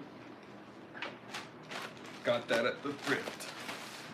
But this is just all shit that I need to hang up. So like records, books, CDs, cassettes, posters, there's all type of shit. I have some hung up on my wall. So I have Chief Keef, Sorry for the Wait, and then Chief Keef, The Dedication on vinyl. Those are hung up on my wall. And then I have the Jordan Wings poster, probably my favorite poster of all time. And then the SosaDoneDidThat signed Jason mask that I have. So that's what I have on my wall right now. And then I have a bunch of different posters and stickers and books and cassettes and CDs and all type of shit to hang up, records. I have an Easy Rider poster I need to hang up. I've had it before that one even, but just haven't got to it, especially because the one that I did originally have, it tore, so I just got a new one recently to put up. But yeah, let's go through this, because I've been meaning to for a while now. Some of it I've already shown, I believe, but that's okay. So to start off with, this is some SosaDoneDidThat merch that I got. This was the random drop for the mystery box that I bought. It was $15, I think, or sorry, this is $20, and it was $15 for a shirt. So it's $35 and then $10 to ship to my house, and I got it in 3 days. And then this, the red one I brought to the concert, and they ended up using it on stage.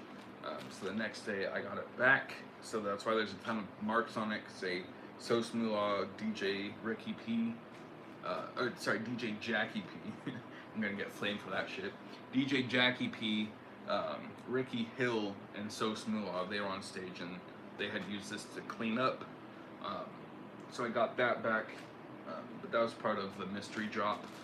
This is a shirt that I got. This is a Ricky Hill La Mosa Nostra shirt. This shit's so fucking sick, but I just don't want to take it out. I need to get some new ones. They have a white one and they have a black version. I need to get both so that way I can wear both of them. It's just such a fucking sick graphic, and the quality for both of them are very good. The Ricky Hill and the SosaDoneDidThat merch, they're all very good in quality. But yeah, I'm keeping this like this, at least for now, just because I don't know, I just have to keep it. It's such a fucking sick graphic, and I don't know if they're ever gonna sell any others or anything like that, so I just don't want it to get all nasty, because I know that I will get it stained. So, white shirts, I live in Arizona, not only is it, I'm sweaty as hell all the fucking time, you guys see it in my videos, like, right now I have a fan on, and then a small little AC thing, and the ceiling fan, and it's still fucking hot in here, you know, so, that's always the dilemma when recording, because it's like, do I sweat my shit off, and then have you guys be able to hear what I'm saying, or just have it loud as all fuck in here, and have it be cooler? If you guys prefer the cooler one and have it loud, then I would much prefer that shit. But I try and make some sacrifices for you guys, so you guys can have a little bit of better content. I was even going to turn it off when I was doing the stream, but I was like, it's gonna get way too fucking hot in here. So if it's too distracting, then of course I'm not gonna use it. But if it's not a problem at all, then I would much prefer to have that shit on. You can turn it down to setting. I do have a mic, so I have the DJI mic. These are fucking incredible. I got this 2 mic pack with the receiver, and then the portable case. It was $80, which is a great deal. I have nothing but good review so far about the DJI mic mini. So I fucking love these. The only problem is this is a USB-C attachment, and the phone I'm recording with is a lightning cable, so I do need to get a lightning cable to USB-C adapter, but I'm not even sure if it will still record audio, if it will do that or not. But that's actually partially why I got this mic, was because I wanted you guys to be able to hear me, but I still wanted the fan on because it's just fucking hot. It was 106 degrees today. It still might be. Let's see.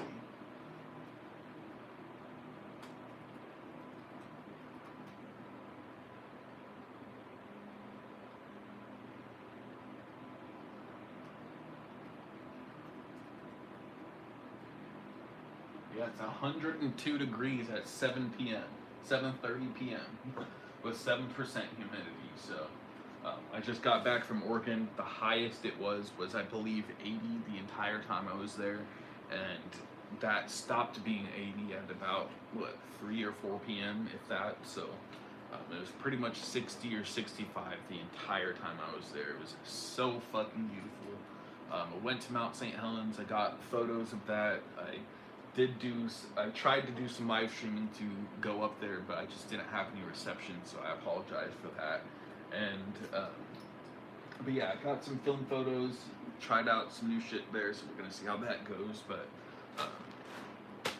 yeah, completely sidetracked. But that's why I got this fucking mic, so that way you guys can hear me better. But at this concert as well, so this was at the concert a few months ago, February 28th. I also got the sealed Camp Crystal Lake CD. I'm not going to open this either. I'm going to get another one for personal. Because I do like to collect shit. But at the same time, I do want to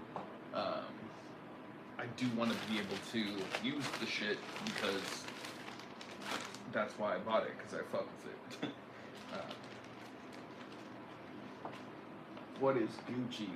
I appreciate it saying Stress Cool. It was my first guitar, so I'm either gonna get a BC Rich Warlock next, or I don't fucking know, something. But yeah, it is too fucking hot right now in Arizona. Again, it's 7:30. It'll probably be at least 100 degrees for the rest of the night until like 11 o'clock. So that shit sucks. And in Oregon, it was still bright. Like, it was not blue anymore at like 10 p.m. So it was just so nice out there. I got, this is old, so this is my old DJ Screw shirt, massive Screw fan, and anything to do with screwed up chopped and screwed. This is probably 4 years old now, 3 or 4 years old, and I got it from the DJ Screw shop. When I got it, it smelled just like straight Black and Mild, so I thought it was pretty funny. Doesn't smell like that anymore, but it was cool because it also had a handwritten receipt on it from that shop in Texas. So yeah, massive Screw fan. Beyonce got him killed. I'm standing on that. Beyonce got him killed by Jay Prince. But yeah, got this dope DJ Screw shirt. Haven't worn it in a while. It doesn't fit anymore just because I'm gaining hella weight, which is ass. Trying to lose some weight. I know you guys can see I'm getting fat as hell, but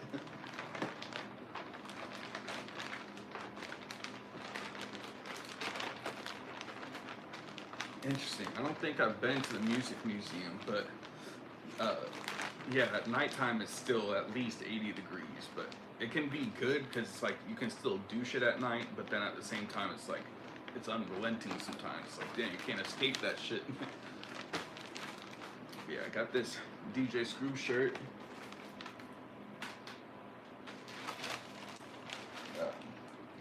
Got some stickers. These were from the Peeling Flesh concert. This is the ticket. I guess I was the only person who actually printed a physical ticket for it, which was funny. The person who was checking them told me that is Missing Link, Peeling Flesh, Cruelty, Bayway, and Potato. Cruelty was fucking baller. They were the Japanese band that came here, so they were fucking sick. I was very impressed with them. Missing Link and Bayway are both like hardcore, so it looked like they were New Jersey and New York hardcore. I listened to it, you know, but it's definitely not the genre I prefer, but both of them are fucking great. Bayway, especially, they definitely brought the energy. Potato was the opener, and it sucked in a sense because everyone was waiting for merch. There was like 80 people in line, but the merch line cut through the middle of the venue, so when they started, it looked like there was just a massive hole in the middle of the fucking concert, and it was a sold-out concert. But the guitarist kept on calling everyone pussies, like, get in the fucking pit, you know, but no one wanted to get in the pit because there's like 80 people in line for merch, so they were like, I ain't trying to lose out on the merch, you know, just to be in the pit. But that band definitely played very well.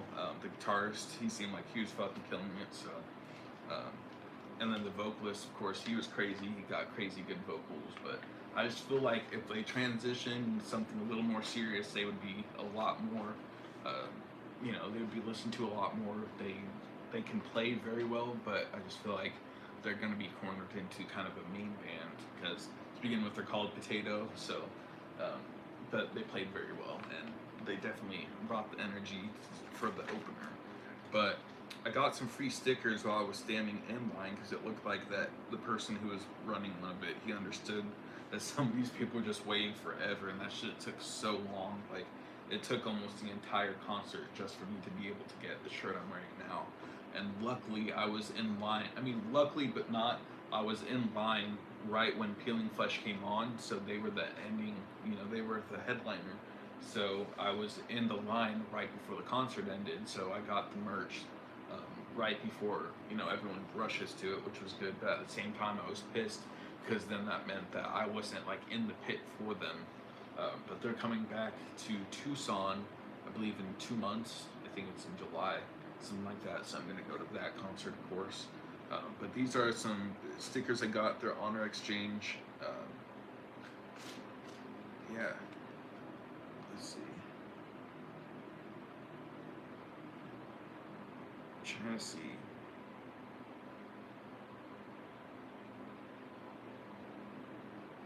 I don't know what band it is. I'm trying to read it.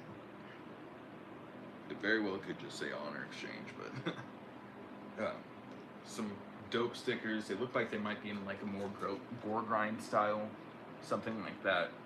You know, like an old OSDM, you know, early 2000s, kind of 90s kind of style graphics. So I got these for free.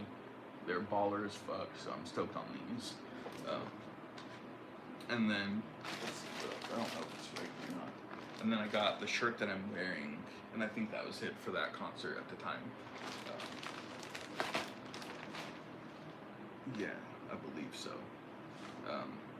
They had some cool merch, so there was all of the different bands that were playing there. They all had their own different merch, and it was kind of cool because the front man for Missing Link and Cruelty, when they were done playing, they went to sell the merch. So I thought that was cool because they were helping to sell the shit that, you know, was helping support their band. They didn't just have other people sell it for them, so I thought that was pretty cool. and they were super respectful, especially the Japanese guy. I don't remember his name, but he was just very, very respectful and just super fucking sick. So the next shirt I have, this shirt is literally like, I think it's 10 years old this year now. So this is an old Chief Keef Huff shirt when the Huff collab came out. So this is a size small, I think. Yeah, I'm an XL right now. But this is the Chief Keef Huff collab, and I got these along with the Glow Gang logo and then the Tato Huff weed socks when it came out. So I don't have the socks anymore because I wore them so much that they tore completely through. So kind of pissed off. I can't find a single pair of them at all again. Same with this shirt. It's a small, and it's one of my favorite pictures even. But it's one of my favorite shirts, and I'm upset because I can't wear the shit anymore. Way too fucking small for me. But that was the Chief Keef Huff collab, and I got it when it came out, and I've not got rid of the shirt. Even though it don't fit, this is going to be up on my wall. All of this shit's going to be up on my wall at some point, so or at least in some type of way to view it. But yeah, it's definitely one of my favorite shirts, and it was I think it was right when the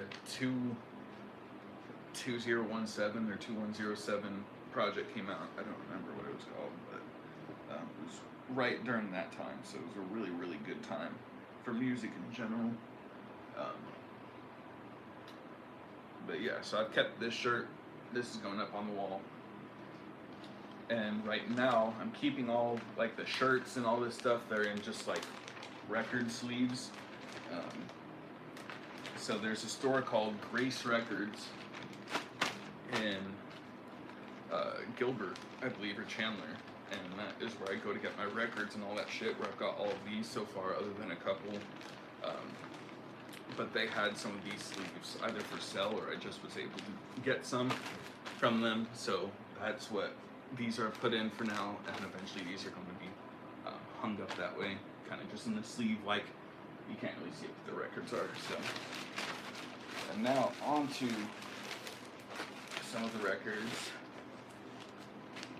So I have Metallica Master of Puppets on vinyl.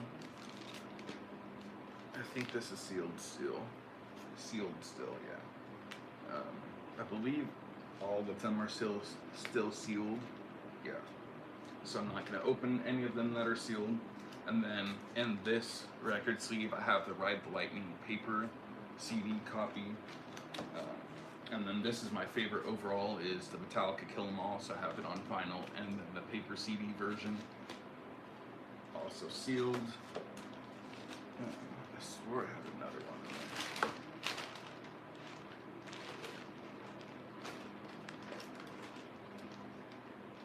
there. It might not be in there. I believe I have another record as well.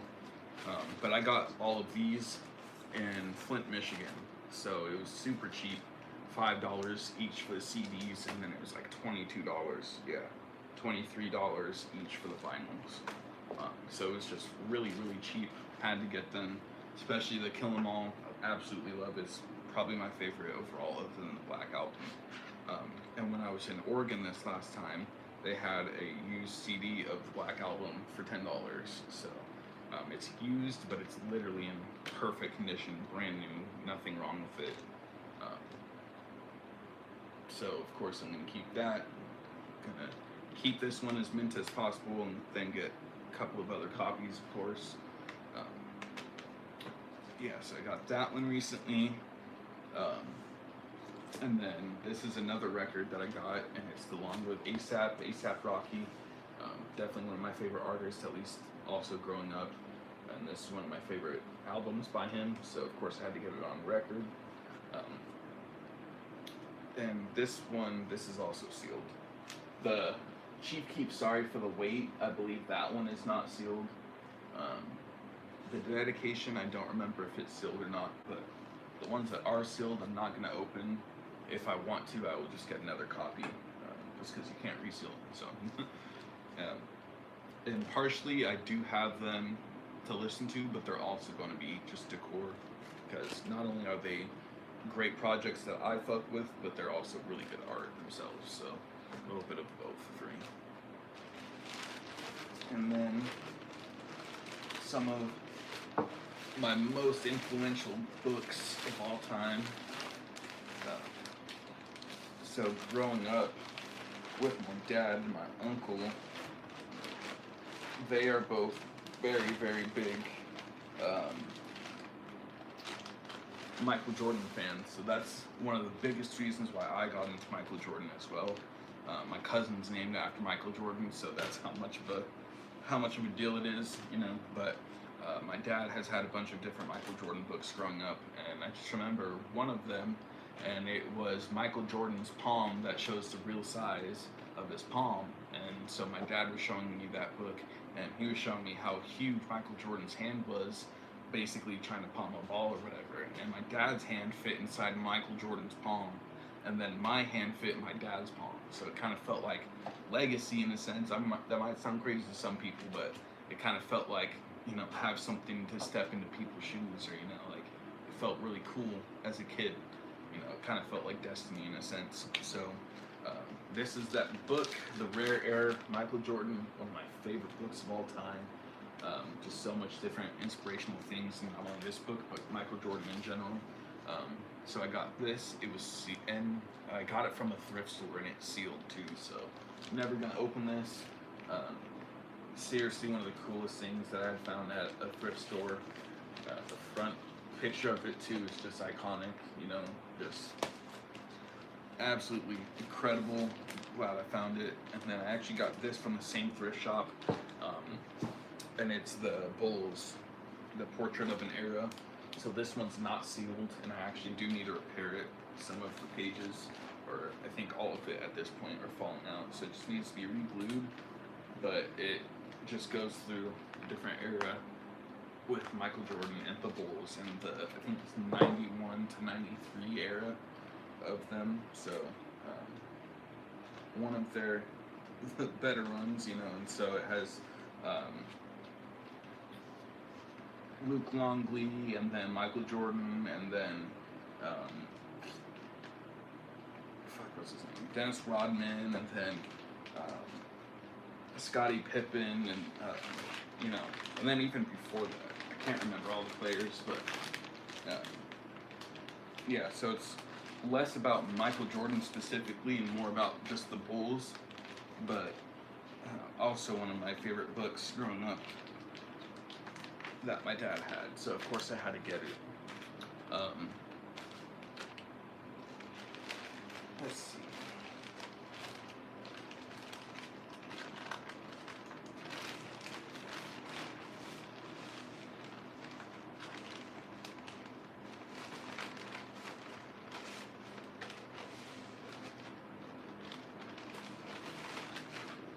I don't know where.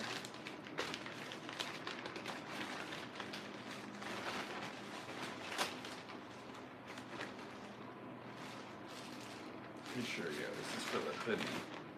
Yeah.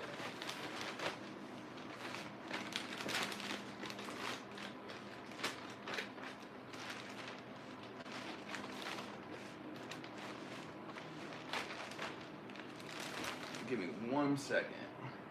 But yeah, I also have some Supreme stickers that I got, $2 each. There's a local store in Phoenix that I got them from, that I also got the Nail Bomb shirt that I have.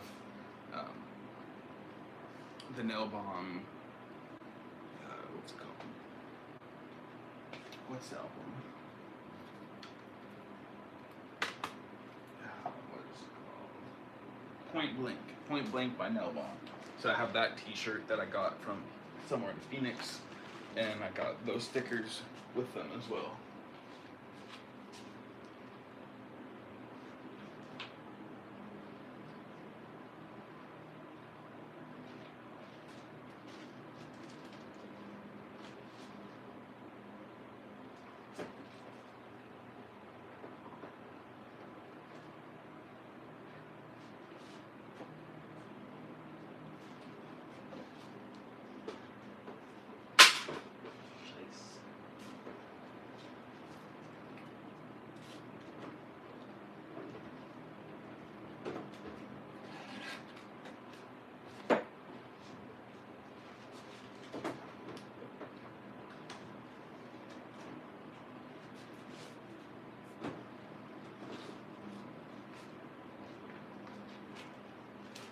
Also have some more Michael Jordan posters that I got while I was in Michigan visiting my family. So I got 4 of them. I think they were about $6 each. Some really good ones like the Shot, Fly, Dunk, and then Jersey. Let's see if I can try and show them to you guys. Can't see if you guys can tell which ones are which. So I have these Michael Jordan posters that I need to put up, and then I also have the Easy Rider poster with Pete Fonda and then Dennis Hopper with, in my opinion, the 2 best motorcycles of all time. I love choppers, so those are definitely the most iconic.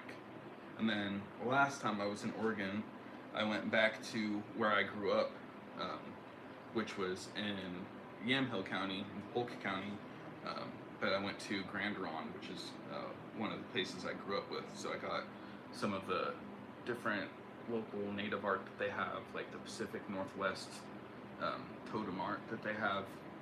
So I got these salmon and a whale, I believe, or a bear.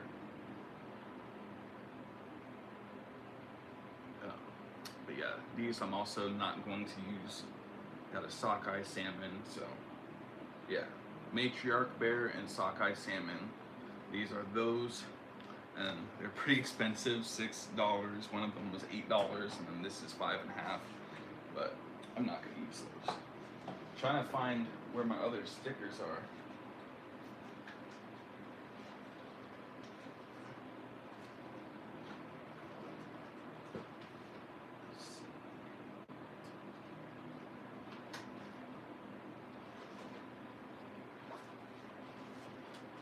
Also, I've been doing more calligraphy.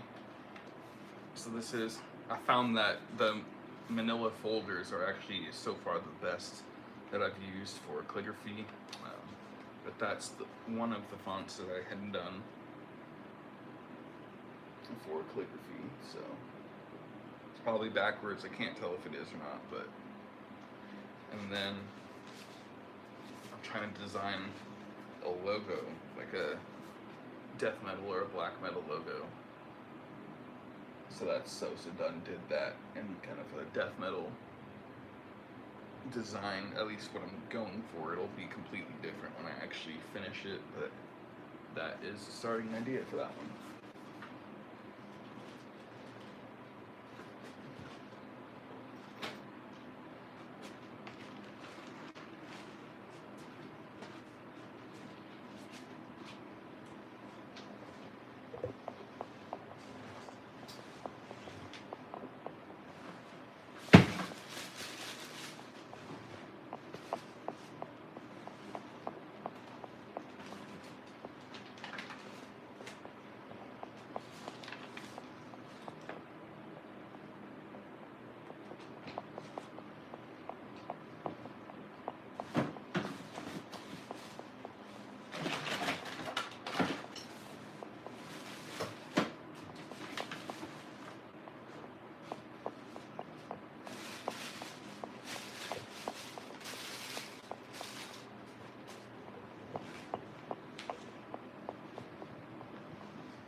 Trying to see where I put some of my other shit at.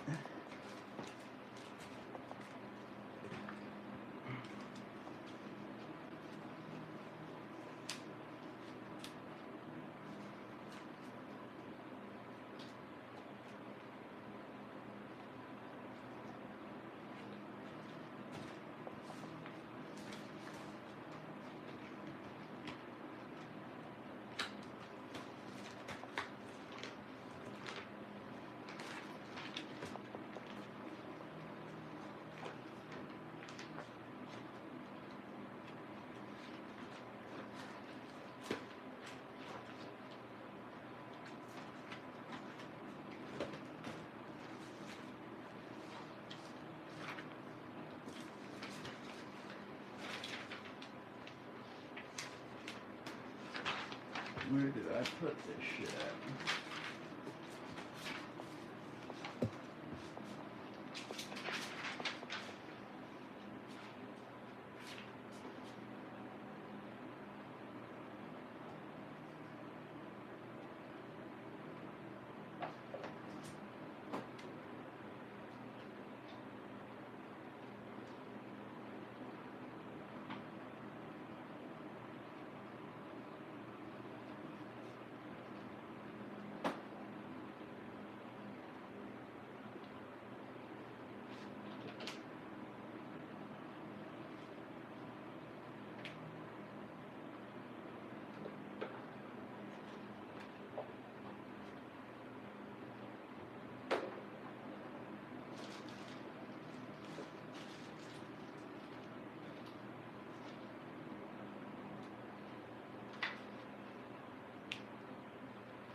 I have no clue where I put that at.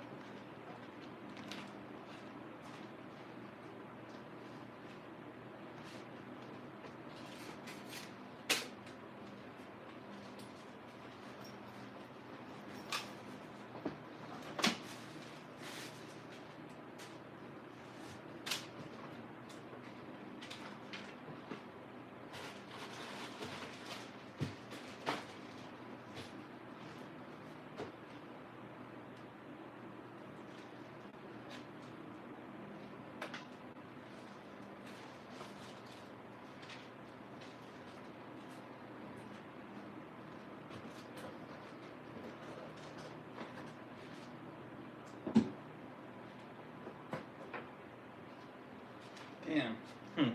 Well, I was gonna try and show you guys while I have it out, but I can't find the shit. I have a bunch of different patches and stickers that I got for different black metal and death metal bands and shit. So I'm trying to show them, but I can't fucking find them.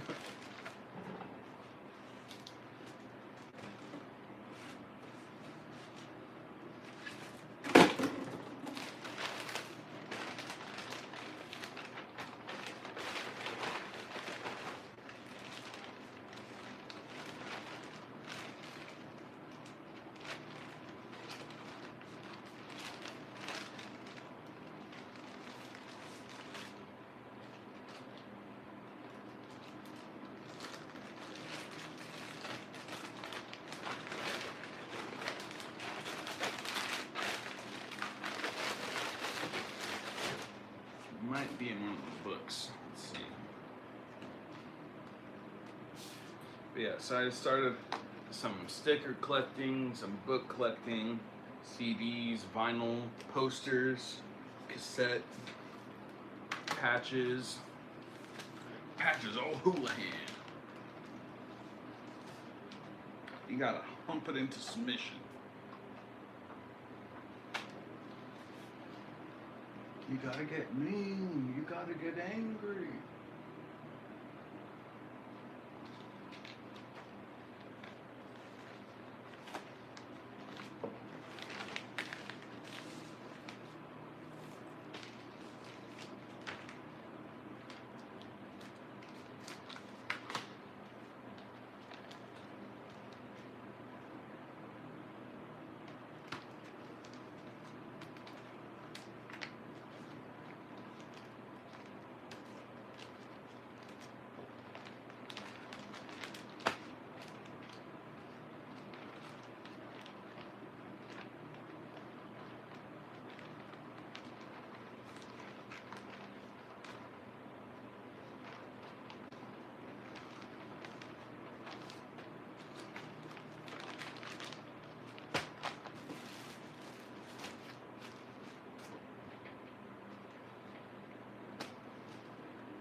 put the stickers and the books so that way they have less of a chance of getting smashed.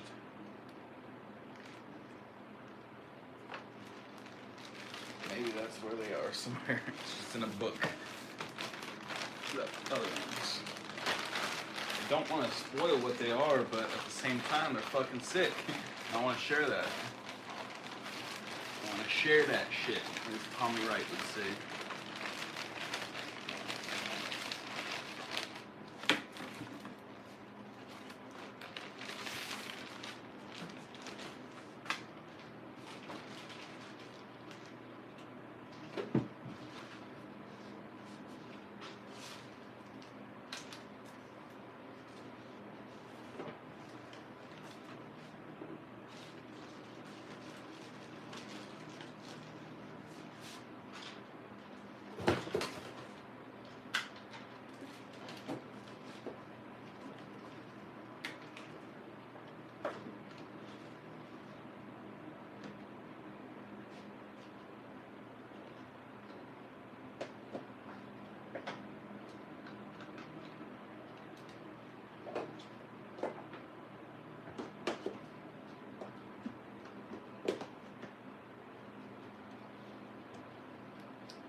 Okay.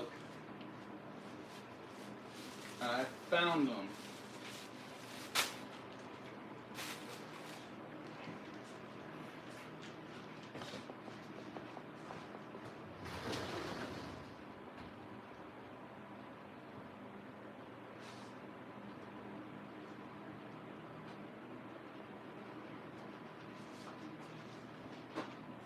Alright, so first, this was the shirt that I was talking about. This is the Cockroach, sorry, not Cockroach, Nail Bomb, Point Blank. Cockroach is a song on it. But this is the Nail Bomb shirt, which has the, what is it, Jerry Schneider photo, I believe. And then on the back it shows a nail bomb depiction. So it's pretty cool. Shows just a pipe bomb with nails in it, and what I assume is Korean. I believe is what it looks like. Korean or Japanese.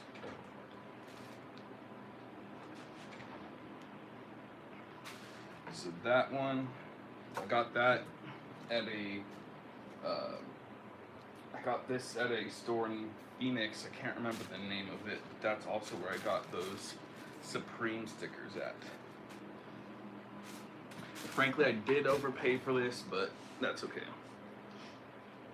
And then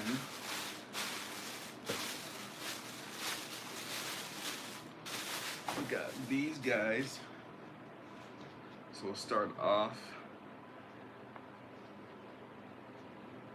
with some good ones. So we got some,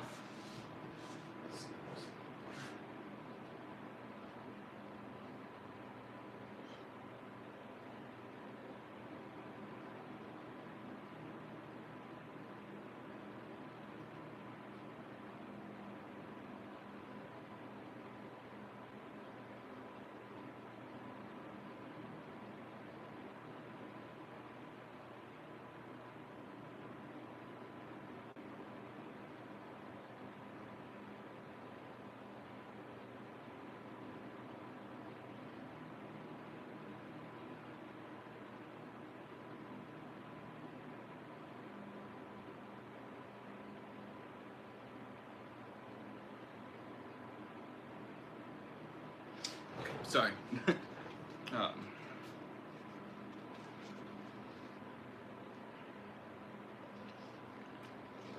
these together, make it easier.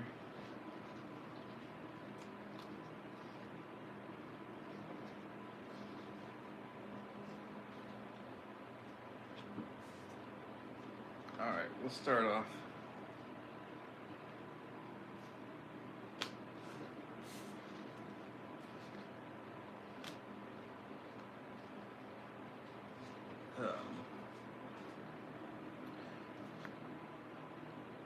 So, got some patches and stickers. I am gonna make like a battle vest, I guess is what the fuck they're called. I always thought that was for punks, like crust punks and shit like that. But just a good blue denim vest. Maybe have some black sleeves on it, like some black cotton sleeves. But I got some patches and some stickers. These were from Shirts and Things. They're off of Southern and Dobson, I believe, or Southern and Alma School, something like that, in Tempe, Arizona, Mesa, Arizona. These were all $6 or $8, depending on the price. Sorry, they were all $4 or $8. It looks like. Yeah. So, shout out to Shirts and Things. They're absolutely incredible. That's where I got my Easy Rider poster from, and I believe, what else? I believe I got a different poster. But they sell tons of posters. They have every patch and every sticker you can think of. Tons of merch shirts there. What else do they sell? They sell piercings. They sell practically everything that you can think of in the alternative corner. You know, like goth, metal, punk, hardcore, practically everything you can think of. So it's a really cool store. But yeah, so we're gonna start off. I'm gonna get into it because I'm taking too long. But first we got the Dystopia with the AK. Got the sticker and the patch, of course. Just incredible cover art, you know, just, and a great band. But you know, just the artwork is fucking insane on those. Dystopia is cool. I don't necessarily constantly listen to them, but they're pretty cool. So, and then I got some from Death, of course. Death is fucking incredible. I love Death. So we got a good like 4" by 4" or so patch, and then we got the Leprosy one in color. So this one is sick. It just has red and blue, and it says 2009 Death, and it's just the Leprosy cover album. This one was $8. That's just because it was a color patch. So, and then yeah, so we got just the band logo, and these are super nice quality. I think it's cotton. I would assume it's very, very good quality. The texture of it's very nice, and the cuts are very good. It's weird, like they don't even look like they've been cut. That's how great they are. Like everything is just incredible quality. The printing on it is very good.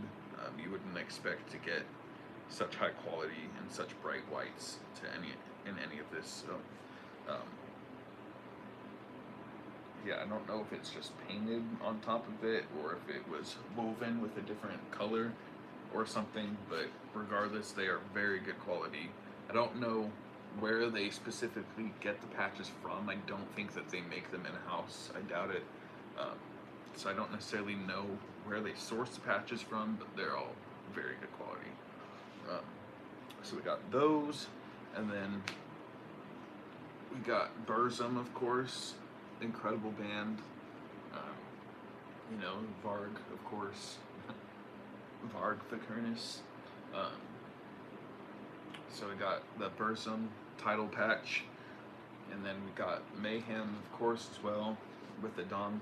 Oh wait, not Dom Satanas. Pure fucking Armageddon. So we got the same size patch roughly as the Death one with the Mayhem logo, and then Pure fucking Armageddon cover art.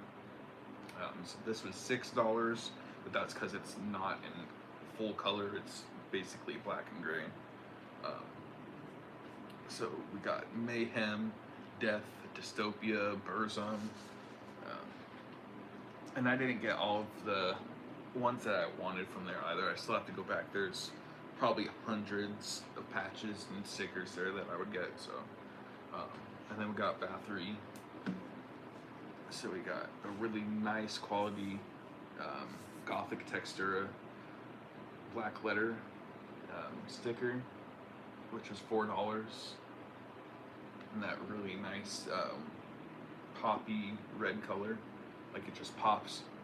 And then we got the album cover art, which is just the goat head and then the pentagram. and we got that in the patch as well. So patch, $4, incredible quality. I was actually very surprised that these were only $4 when I went to buy them. I thought they were going to be like $6 to $8 at least a piece. So we got the stickers and the patches of that, and then the last one that we got is the Hellhammer Triumph of Death sticker. We say best album art for last. So we got the Hellhammer Triumph sticker. Hellhammer is baller as fuck, so of course I had to get some stickers. I plan to get patches as well. Like I said, I'm gonna make a blue denim vest with it, probably Levi's. I wanted to get some more patches when I was in Oregon, but I was surprised at how little metal and like punk or alternative stores. I went to Vortex, which is the local one that I had grown up with, like in high school and middle school. So I went there, which was sick. And so not only did I get, I think I got stickers there, I don't remember. I got that Metallica Black album for $10, but then I also got some plugs. So if you guys don't see, I have some tunnels now. So I had my ears pierced about 1.5 years ago or so now, and just recently I decided that I was going to get my ears stretched. So I started out at 20 gauge, and right now I'm at 12 gauge, and it's been about a month or two, probably 2 months. I know that's a little quick of what you should be doing, but I'm just making sure no pain when I size up and trying to dead stretch as much as possible. I do wear tapers because I like how they look, but for day in and day out, I'm using just glass or using tunnels. That way I make sure that they're the right size, and when I go to size up, if I feel any pain whatsoever, I back out and then I just wait.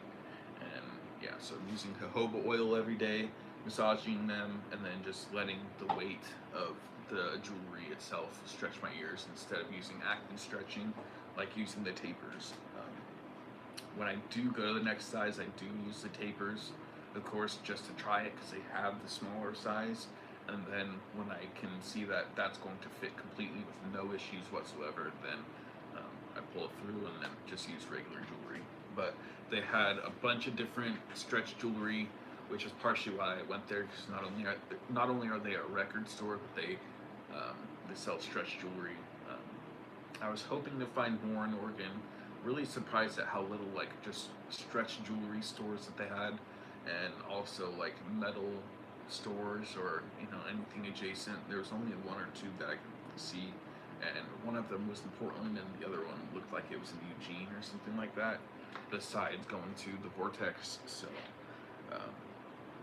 Yeah, so I didn't end up going to the one in Portland. Unfortunately, it looked like it could have had stuff that I wanted, but now that I'm back in Arizona, there's shirts and things, which has practically every patch and sticker I could think of, and then there's another place that is more of an underground, strictly metal. It's more of a black metal specific, black metal, death metal specific store. Here in Mesa, I believe it's off Alma School and Broadway, something like that. Can't remember the name, but I've been in there once before, and they just sell a ton of records, ton of cassettes and discs, like CDs and shit, posters of just anything black metal and death metal, and they get a lot of imported shit too, which is sick. So I need to go back in there, but yeah. So I got some red lace agate plugs. They're double flare. Right now I just have single flare tunnels in just because I'm 12 gauge, so these are actually the first size so far in the stretching that I've had that the tunnels are actually tunnels, because the last size they were 14 gauge, they're not tunnels, like they're sold as tunnels, but essentially they're so small that they're not see-through, so essentially they're plugs. But now I got tunnels in, and then I got those. Unfortunately, they did not have any stone ones. That's what I was trying to get in my size at the time, which was 14 gauge. So because of that, I just got a pair that I knew in a bit I would definitely wear at some point. So I got they're 2 gauge, I believe, 2 or 4 gauge, and they're red lace agate double flare just plugs, so they're sick as fuck. They are a little bit wider of a red than I usually would like, but they just looked really cool, and they were $10 for the pair, so I just wanted to get them. But let me find them.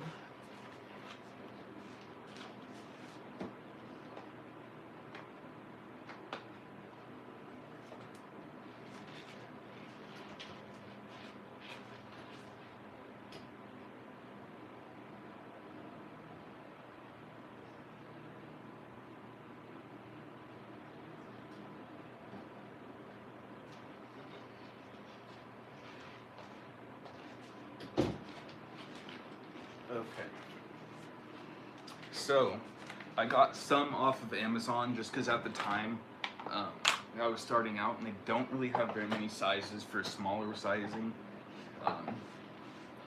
So I was 20 gauge, they don't have 20 gauge tapers. And then I was 18 gauge and they don't have 18 gauge tapers, and, you know, so it's just a hassle. I got the 14 gauge taper kit from Spencer's, which was $37, pretty fucking expensive, but these tapers are really good quality, and the rubber bands, like the O-rings, are nice as well, which sounds trivial, but it actually makes a very big difference. I got these off of Amazon, the Bokaboo, and these are glass, so these are the glass ones. I got black and white, and they're single flare. The only fucking thing that pissed me off is I got both black and white, and I got one pair in the white, and then I got size 14 to 4 gauge in the glass black single flare ones. But when I got the white pair in, I was putting them in, and I have a video of it as well, because I was gonna post it. But when I was putting them in, one of the 14 gauge ones fucking fell down the drain. So there was no way for me to get it. Even if I did get it, I'm not putting that shit in my ears. I'm like, are you fucking kidding me? And I got a single pair instead of the full 14 4 gauge spread that they had, so I was fucking pissed off. I'm like, are you kidding me?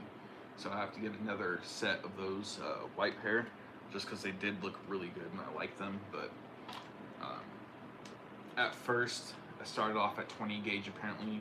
Either 20 or 18 is normal ear piercings, like studs or whatever. That's what I had.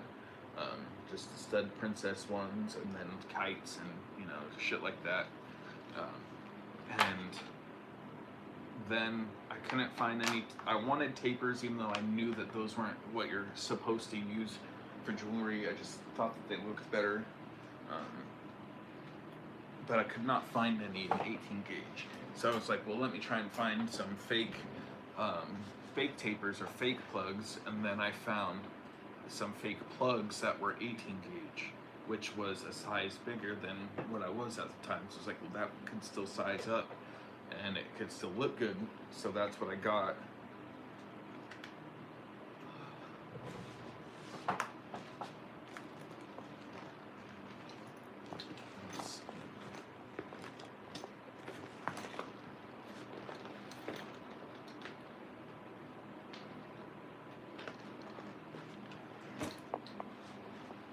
One second.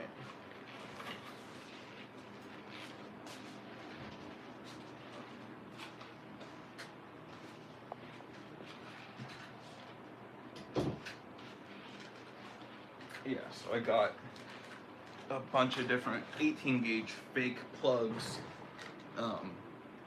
So for terminology for people who don't know, when you have stretched ears, you have stretched ear jewelry.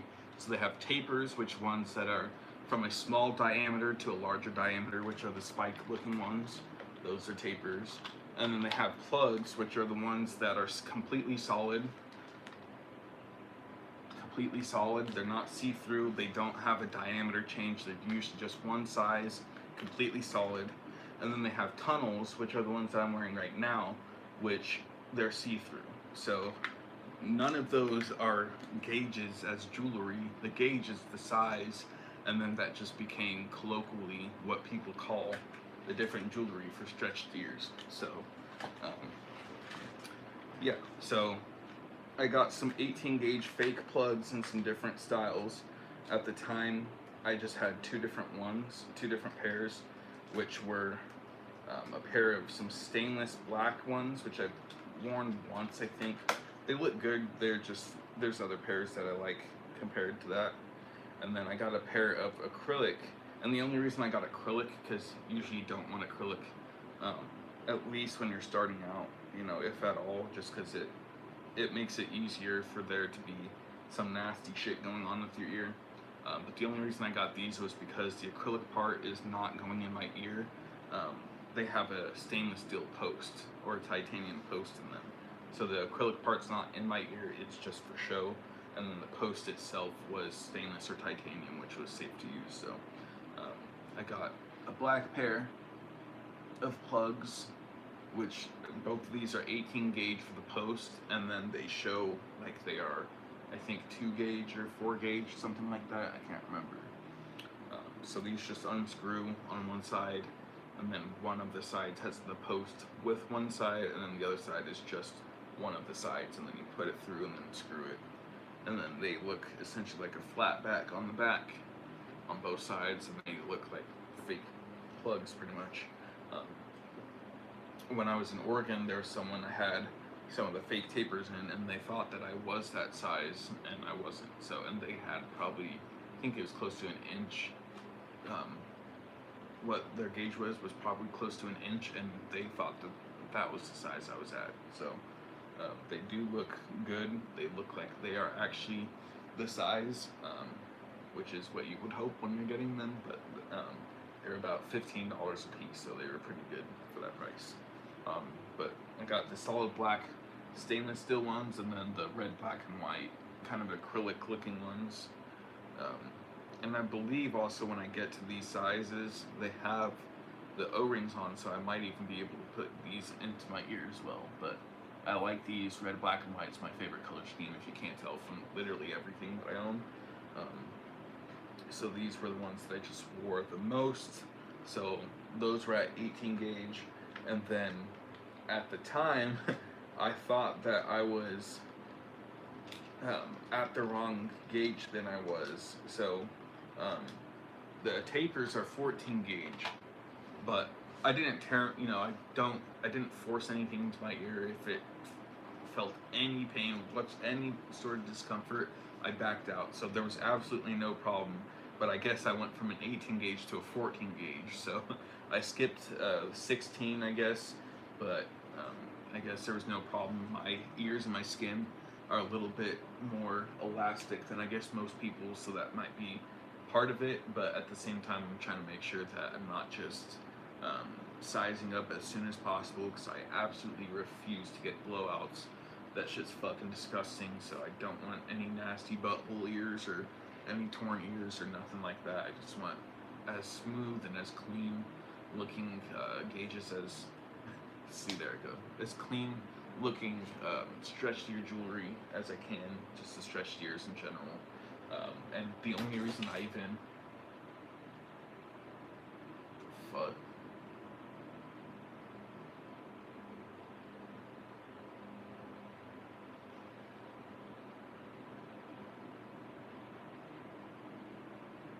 the fuck? The only reason I even decided to continue to go through with it, because I really do like the look of just like stud piercings, like the princess ones, or the kites or pillows. I like how those look on me.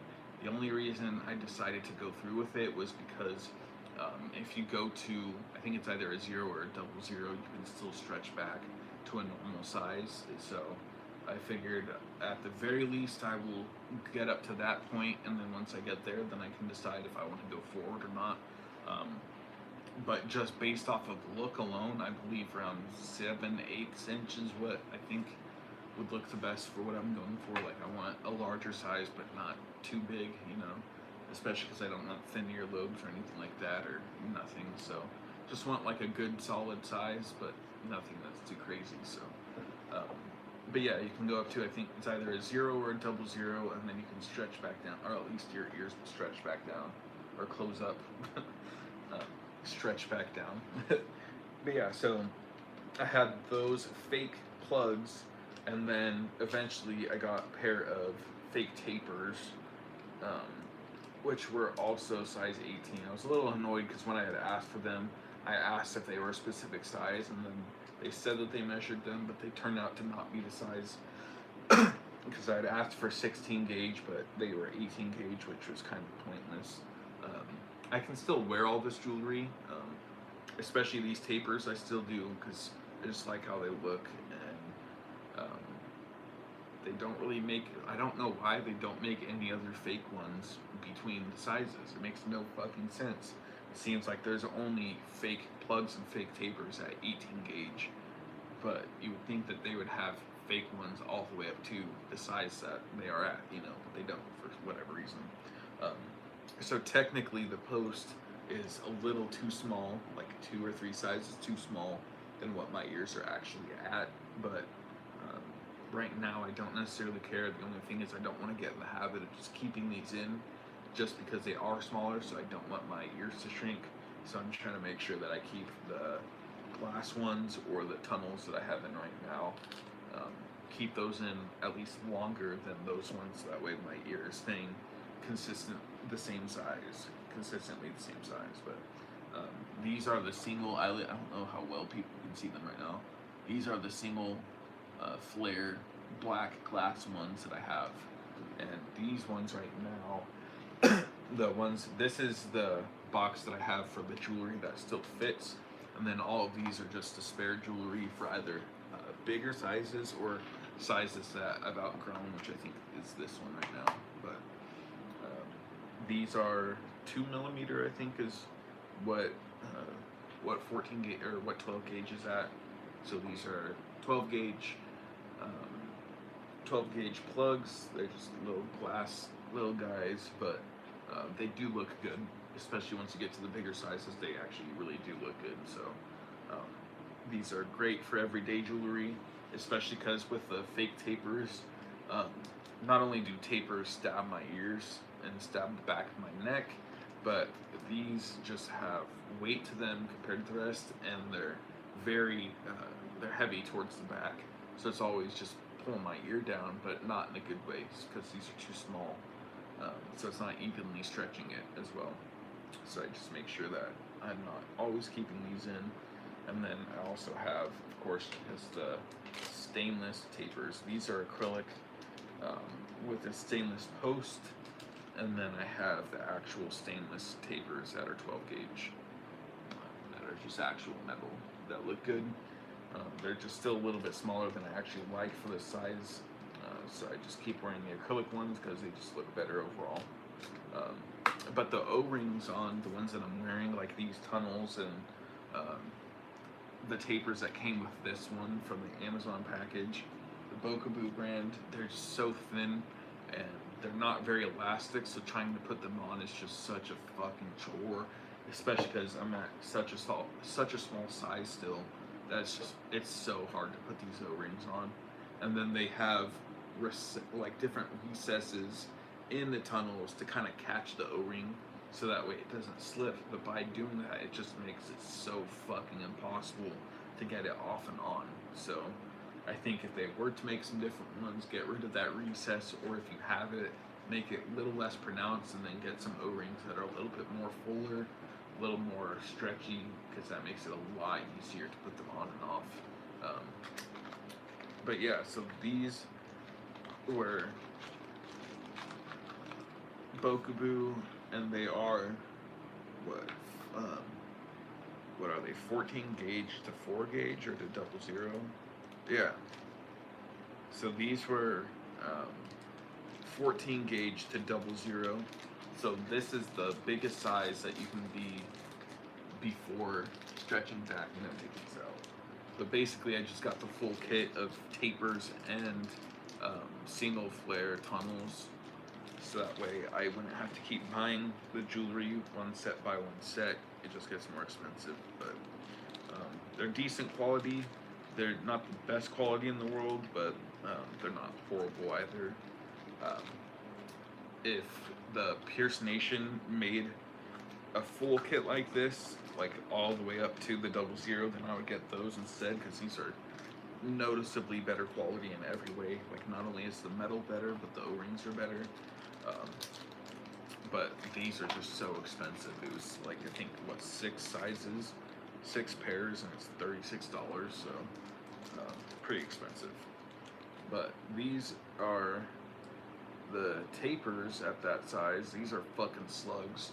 These are gnarly. Like, they have so much weight to them, which is a good thing, but it's just gnarly. But these are the 00 tunnels. So they're still pretty small. Like a 00, that is pretty small still.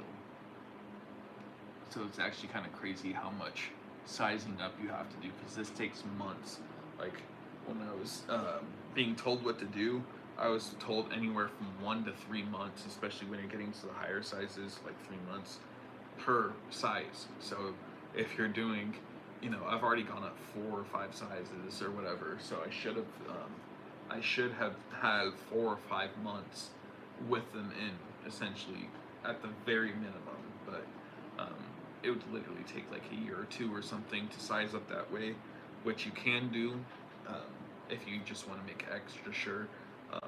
But I think based on how it's reacting with my ears so far, it doesn't seem like I need to wait that long. So I'm just making sure and then checking my ears, making sure not only do they not smell nasty, there's no tears, there's no nothing, no butthole ears, no nasty shit, nothing like that. So and then when I'm sizing up, make sure I'm using jojoba oil and that I get my ears warm with hot water, massage them, you know, do everything I can to make sure that when I size up, there's absolutely zero pain and that they just completely go in smoothly with, you know, you wouldn't think that there's even an issue at all, you know, it just goes straight in, no problem. And that's been the case for every single pair except for one. I can't remember what size that was, but then when I noticed that it was a little bit too tight and that I would have to put literally any force other than just kind of pushing it in slightly, like if there's any like feedback, then I just back it out. And that only happened once, and then I waited a couple more days, and then I tried again, and then it was completely fine. So then I just sized up then. But these are the 00. They were probably $20 for the 14 to 00, and then for the 14 to 4 for the glass pairs were probably $20 as each. So stretch jewelry is expensive as fuck. You would not expect it to be this expensive. Literally like $80 just in these, and these are all budget brands. But to be fair, it's all pretty much all the sizes up to 00. So you know, that does make sense. It is kind of a lot of pairs, but these are the ones that don't fit anymore, so I just keep them here to make sure that I keep track of the sizes that do and don't fit. I just don't want to get them mixed up, especially with the different taper brands, because the tapers from the white box, like the Boca B ones, they're a lot worse quality with not only the metal but the O-rings. So I just try and keep them separated because it just makes it easier to keep track of when I'm sizing up, and then also so that way I don't mix some of the better jewelry with the worst jewelry that I have. But yeah, these are all budget jewelry options, and I didn't have to buy them like that, but I did to not only save money but to have them on deck, so that way I wouldn't have to keep looking for the different sizes and then eventually pay more in shipping at that way. So let's see, but these are the red lace agate, so they are stone. So far I think stone will be my favorite overall. They just look so nice and they're just really good quality overall. But these are the red lace agate ones. They're kind of like a pinkish reddish swirl. I'm trying to make sure that I don't drop these because they'll probably shatter. But these are those. Let me find actually what size. I'm pretty sure they're 2 gauge or 4 gauge, but maybe 6.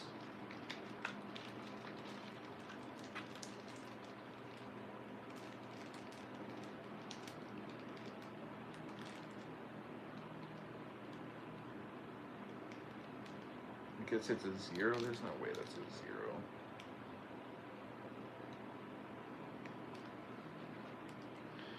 guess the outside diameter is a 0. The inside looks like it's probably a 2. Let's see.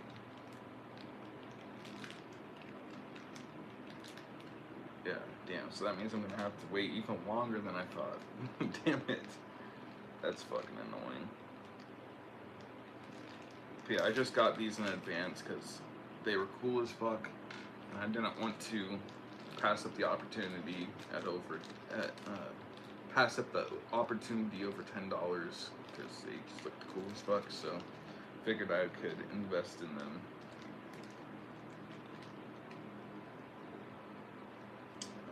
Let's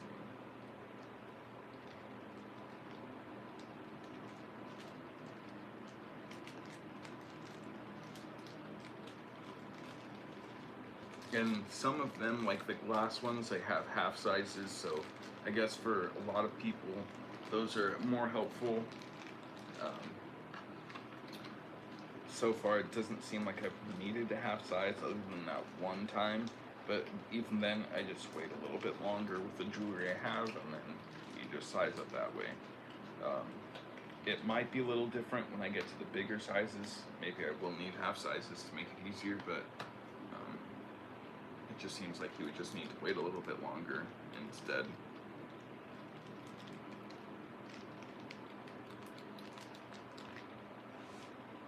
Let's see here. But yeah, so I keep these in this box just because I'm not going to use them for a while, so there's no reason to keep them with the jewelry I wear every day.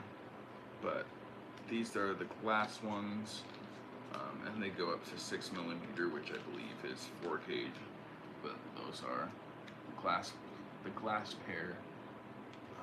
They are clear up into the front, and then they are black shown on the front. So they do look really good. These ones are good quality, and the O-rings are good quality on the glass ones. But for the tapers, they're just honestly they're dog shit, dog shit quality. But that's what happens when you pay for budget shit. Is you get budget shit. But yeah, so that's what I have right now. So far, I do like how they look. It's just annoying how long the shit's taking because I want them to be around 7/8 inch or something, 5/6 inch, something like that. But that's gonna take months and months. So let's see. I'm trying to think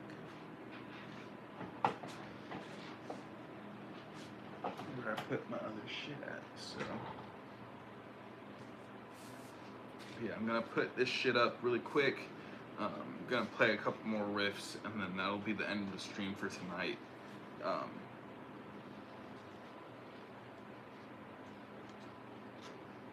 Tomorrow I do plan to stream again. I'll probably stream me just playing guitar, and then I'm also gonna shave, so I'm gonna live stream doing that, so that way I don't have to record and edit me doing that, because that'll just take longer. And yeah, so I still want to show me shaving and all that shit, but I just don't want to have to record and edit it because I'm already so fucking behind. I know I keep saying that, but I literally have so many fucking videos that I've recorded that need to be posted that are good quality content or could be quality content that I just have not got around to, that are literally already recorded and all that, already on my computer, just have not got to editing because there's just so much to get to.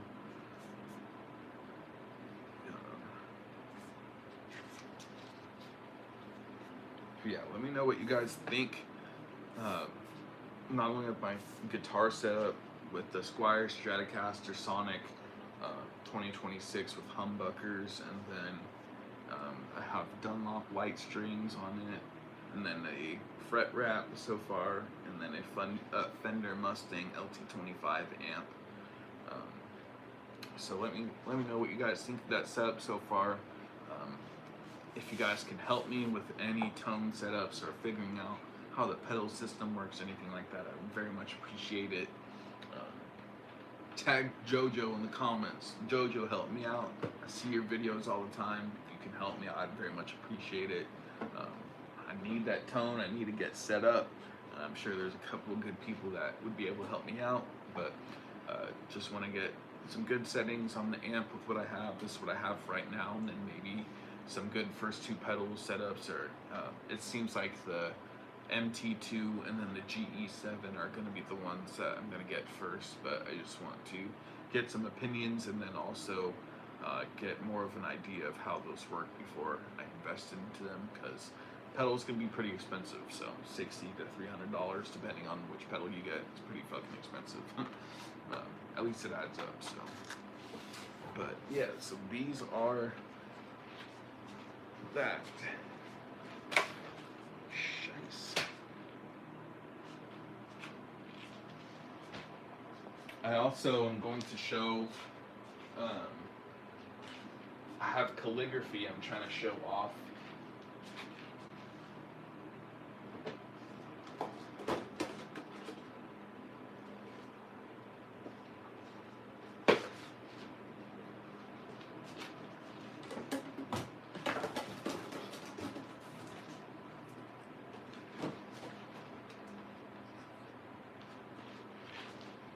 So I have calligraphy that I'm gonna try and show as well. I've started, and then pen and ink with like etching style as well. So I have some of those to show. I got a new brush from Torino, like the Brush King brushes. So I got another one of those that I've recorded and reviewed. I got a lot of different art supplies that I've also tried to start recording and reviewing. I'm trying to think what else.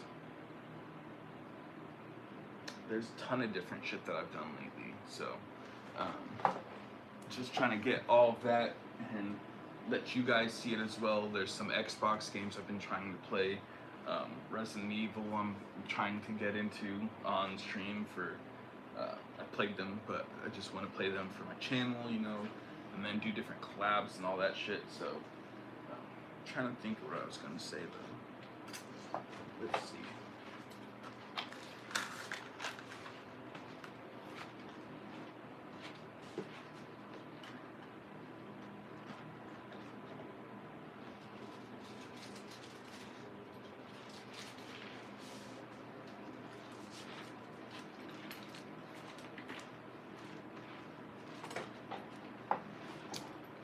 Can't remember what I was gonna say, but I have a ton of more shit that I'm trying to show you guys.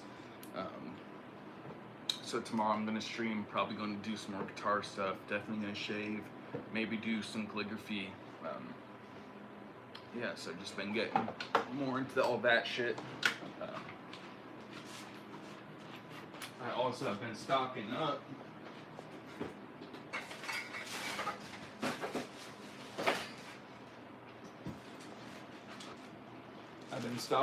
So shout out to Jerry's. Jerry's is the fucking plug.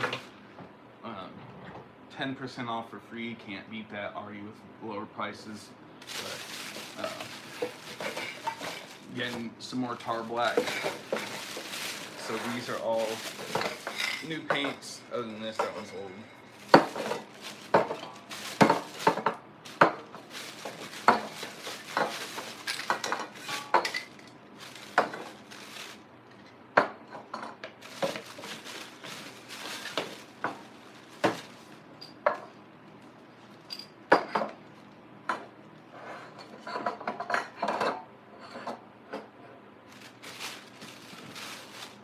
Yeah, so I got some tar blacks.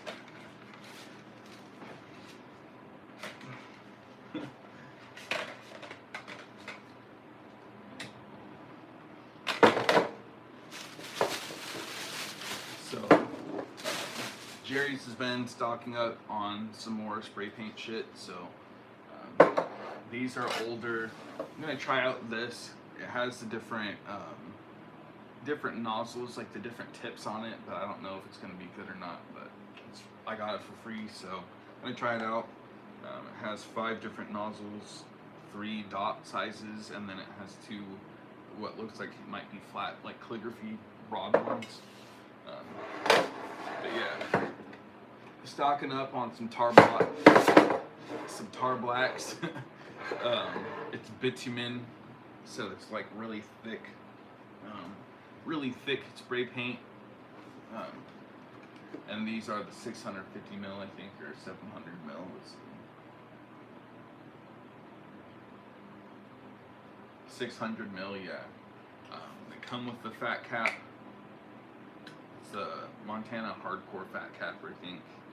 These are Montana cans, not Montana colors, so definitely not what I would prefer. What Montana cans did was some fuck shit, so shout out to Montana colors, all the real OGs in this bitch. Fuck Montana cans, but this is what I gotta use this. I'm doing what I can.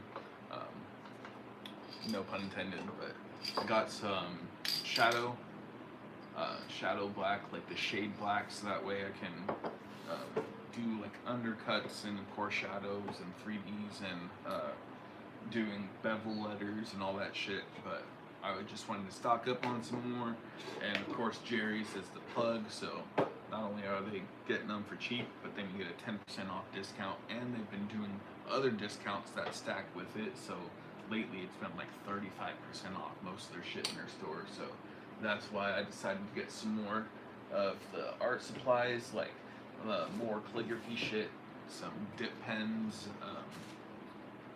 like some ink for it. I got another calligraphy pen, like the Pilot Parallel one. I got 2 different Soho books.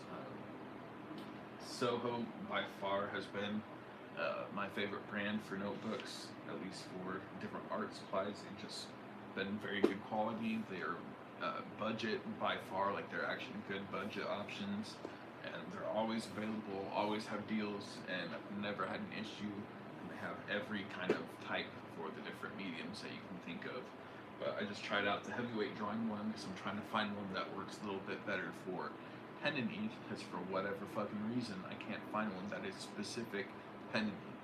Like, yes, there's heavyweight drawing, but it shows like charcoal and, you know, like paint. But I'm trying to find one that is specific to calligraphy, but I haven't been able to find one so far. So, but I have tried this in the smaller version of it, and I do like this. It's 135 pound acid free. So these are really thick sheets. But I'm trying to find something that hopefully is a little bit thinner, so it's not like cardstocky, but it's not gonna bleed through, and then it's not gonna like pick up all the fibers from the pages and all that shit, you know. But this is probably like $12 if that.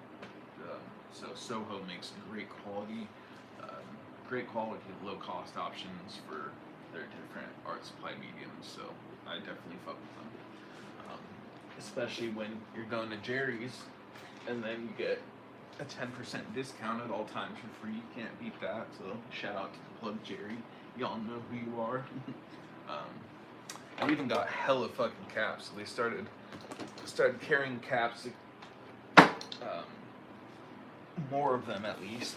So I've stocked up on those. These are the travel caps, like the ones that I keep with me. Just so that way I have varieties. I have Legos, New York Fats, creams, hardcores, the Montana level 4s, level 6s. You got fat caps, like the stock fats. You got Rustos, you know. Pretty much every good cap that you can think of. And they sell them for like 30 cents a piece plus 10% discount at all times. And they also do discounts beyond that. So Jerry's is the plug for sure for every type of artist you can think of. I do street art and all that shit, and calligraphy and all that. Then when I go in there, I see some old traditional artists that are like 70 years old and doing watercolor paints. So it's cool to see that there's such a widespread of different artists that go there. But that's just because the fucking plug, like, that's what's just legit. So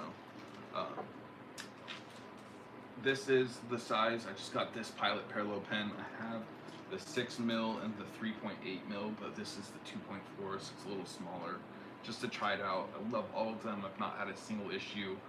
At $10 or $11, they're a great investment for getting into calligraphy, and they're a good broad nib. And they come with different colors. They have the cleaners for it. They have the nib tool to get debris out. So they're just a really good option and a good value. And then I got the Sakura Micron pens for doing like cross hatching and pen and ink style, and then also just inking in different ideas that I have. So I got the 005, 01, and then yeah, 005, 01, 02, and 08. So I got 005 because that's the smallest, and then I got 01 and 02 because they're smaller. But then if I want to do like a medium, then I can double up. But if I don't want to have to keep doubling up, then I got the 08, so that way I have a little bit larger of the size of the nib. And then I also got the Tombow Mono Zero. So this is the rectangle pencil eraser, elastomer eraser. These are really good. It was $5. It's super lightweight. It's shaped like a pencil, and it has the clip on it, so you can use it wherever. It's just so lightweight, like it feels like nothing, and the eraser is actually good. You would think because of the size of it that it's not going to erase very well, but it actually really does. And it's a rubber eraser, and that's important to know. And then to start with, I got the Blick Studios Premier mechanical pencil. So this not only works like a pen with a retractable barrel, so it's like a pen retractable barrel, but then you can, advance or put back the lead just like normal. So you don't have to have the barrel out. Probably can't see it too well, but you can hide the barrel so that way that's not sticking out. It doesn't get bent, so that way it helps protect the pencil a little more. And then it has a little slider, so that way you can be able to tell which pencil lead that you have. So of course there's H, 2H, 4H, 2B, B, HB, F. So it has the different values of the lead, so that way you know what you have. I got this. I usually don't ever use mechanical pencils. I prefer wood pencils. Ticonderoga are the best pencils by far, and that's what I use for everything. But I decided to get one of these because I wanted to get into pen and ink style, like the etching, cross hatching, and technical drawing, like drafting, shit like that. And it seemed like mechanical pencils were a little bit better of the way to go for that style. So I bit the bullet and I got one. It was like $12, which isn't terrible, and it writes very well. But the only problem was I got it, and I got it for the wrong purpose, because I thought that it was going to be one that uses a sharpener. So I don't have the sharpener right in this room right now, but I thought it was the one that has a lead pointer, not a sharpener, and it's not. So this is a .7 pencil. It's a really nice pencil.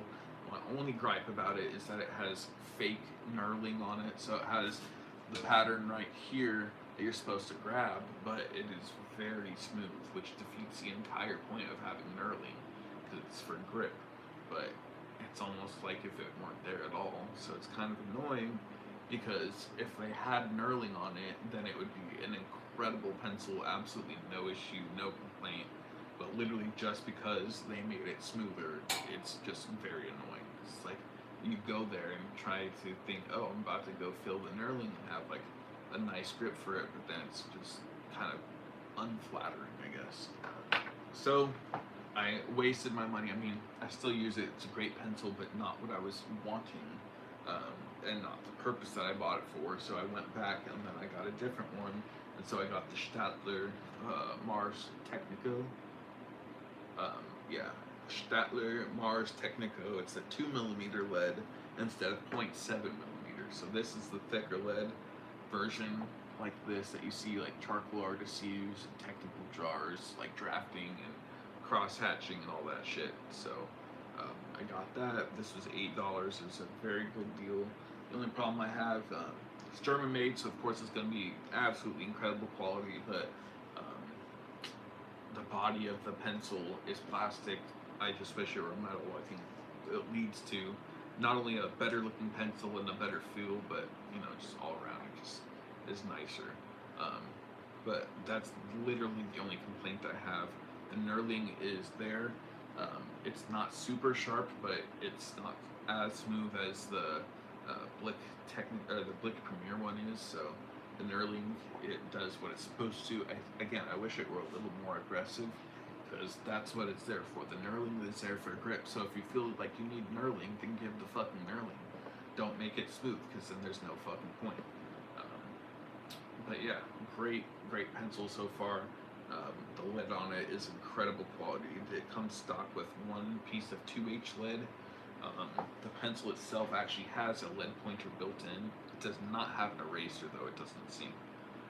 So when you take the cap off, this is actually a lead pointer. So what you do is you grab your pencil and then it just lets lead out and you press it. You don't need that much, of course. So you get some out, you know, like a centimeter or two, and then you take your tip off of this, and then you use it like a sharpener. So it's the exact same thing as a sharpener, but they're called lead pointers.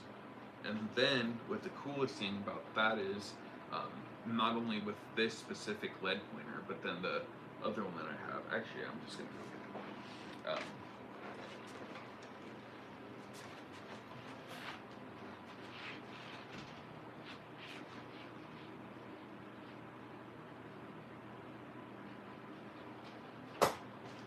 So the cool thing.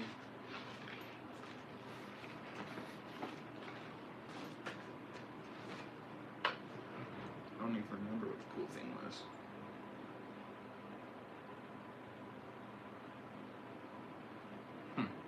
But this is the Stadler lead pointer, and so at first I was pissed because I got this and then I was like, this isn't fitting, and then I was like, well, it's not working. So it's like, well, there's two other points, do I try that? And then that doesn't work either. So what you do is you basically drop some lead out, and it's a little different than normal mechanical pencil, because with this you click the barrel out and then you advance a little bit of lead at a time. But with this pencil, you let out as much as you want at a time. So it basically just collapses. There's like a little three-prong claw, and so this just lets open, and then the lead comes out however much you want. But the cool thing about it is that when you're going to use the lead pointer on your pencil, also be careful, because it is very easy to break off the pieces of lead, because you basically have to use the body of the pencil to use the sharpener, but because of that you're putting pressure on it, so it's very easy to snap. But there's two different holes on the front, and what you do is you basically grab some lead, and you just want excess to make it a little easier, not too much but not too little. So you grab a little excess, and there's two little holes right there, so then you just press the button on the top, and then you're going to push down the lead into the barrel until it reaches the top of the pointer, and so then it's going to give you the exact amount of lead that you need to sharpen it and have a good point. So it's about a centimeter, I think.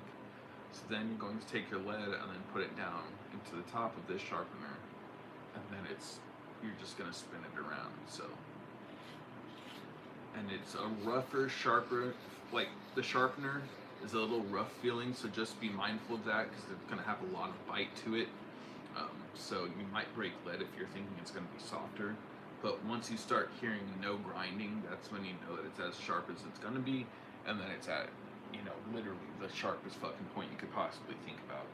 And that's nice, because then you're always going to have a fine point. You're not going to have a ground down, flat, dull pencil. You're always going to have very nice, light, good lines. But the cool thing is, not only does it have a piece of cotton in this, so after I just added the point to this, you can see there's a little bit of graphite dust. So you're just going to take it and then basically stab it, and then that's just going to wipe off the charcoal into this, so that way it doesn't get onto whatever you're about to draw onto. So that's a little cool. And it comes with two extra pieces of cotton. They look like cigarette filters.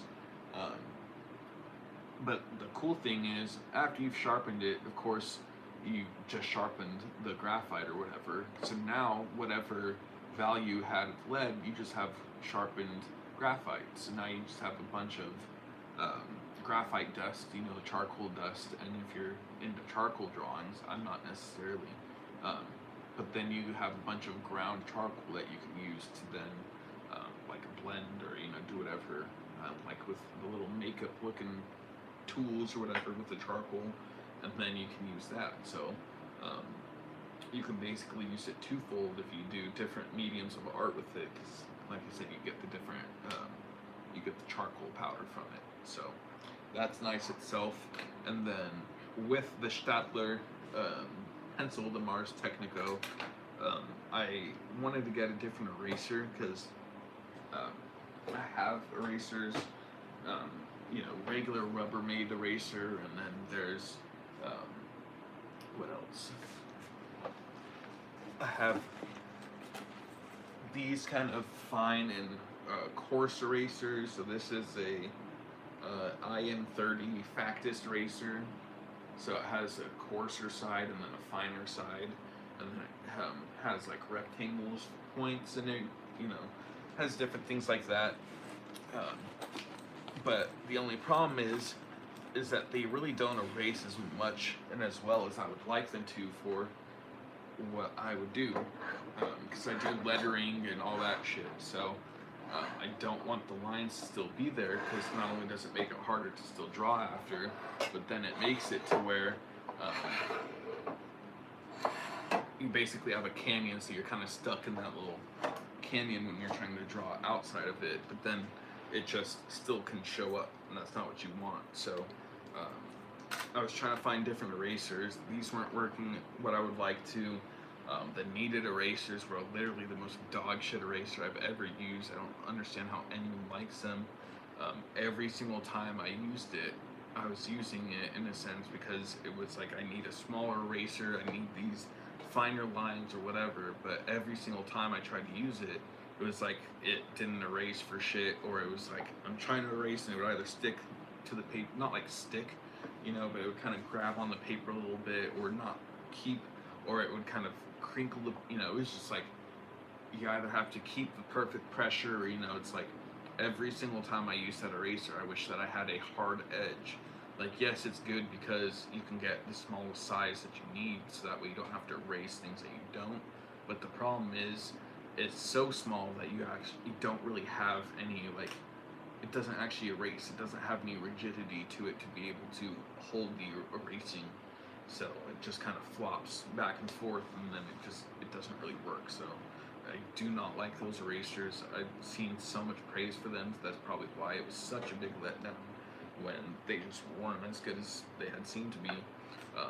But after looking around, I guess I had seen, instead of using rubber erasers like the regular pink Rubbermaid ones, or like this Factus one, or there's other ones like Soho makes them as well. They make erasers that are plastic erasers. So this is bugging me.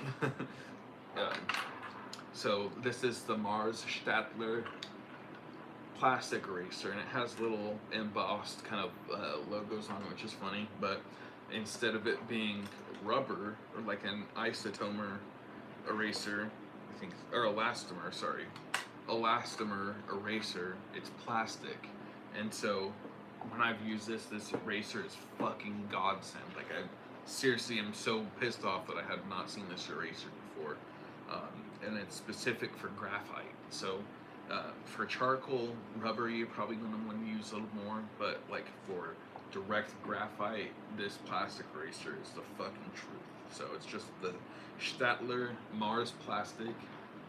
It was like 75 cents. It was cheap as fuck. I think it was even cheaper than some of these other erasers, and it's just been working so much better than anything that I've used. And it keeps its form very well. It's still flexible enough, like it's soft, but it still keeps its form enough to where it has a good edge, and it's rigid enough to actually erase the shit. And then when you erase it, it's just like, it takes one or two swipes and it's just fucking disappeared like it never was there. It's crazy. So absolutely recommend this eraser to anyone who does any art. Like, if you use a pencil, not specifically like charcoal, like the charcoal medium, but if you're using graphite pencils, then that is absolutely what you want. The Mars Statler pencil eraser. And then I got different pencil leads. So these were 0.7, but these are for this, the Blick Premier, I think is what it is, yeah. Blick Premier. So I got 4 different values. I'm still going to use this, it's just not what I had hoped the intent was for, you know, so it's not specifically what I was wanting. but I got 4 different values, so that way I could have 4 different values. You know, you don't want 1 or 2. You want to be able to have at least 3, so that way you can create different values between them and then change how the picture feels, so that way it's a little more smoother, and you know, basically adding, it's the same thing as if you were to add more pixel density. You know, you have more ability to create a smoother and clearer picture than if you were to have less. So I got, let's see, 4H, H, B, and 2B. So dark, medium, light, and light, something like that. So I got those. These were 70 cents a piece, something like that. So they were super cheap. So it wasn't that bad of an investment. And of course I would still be using them. But yeah, so these are all different supplies that I've got recently.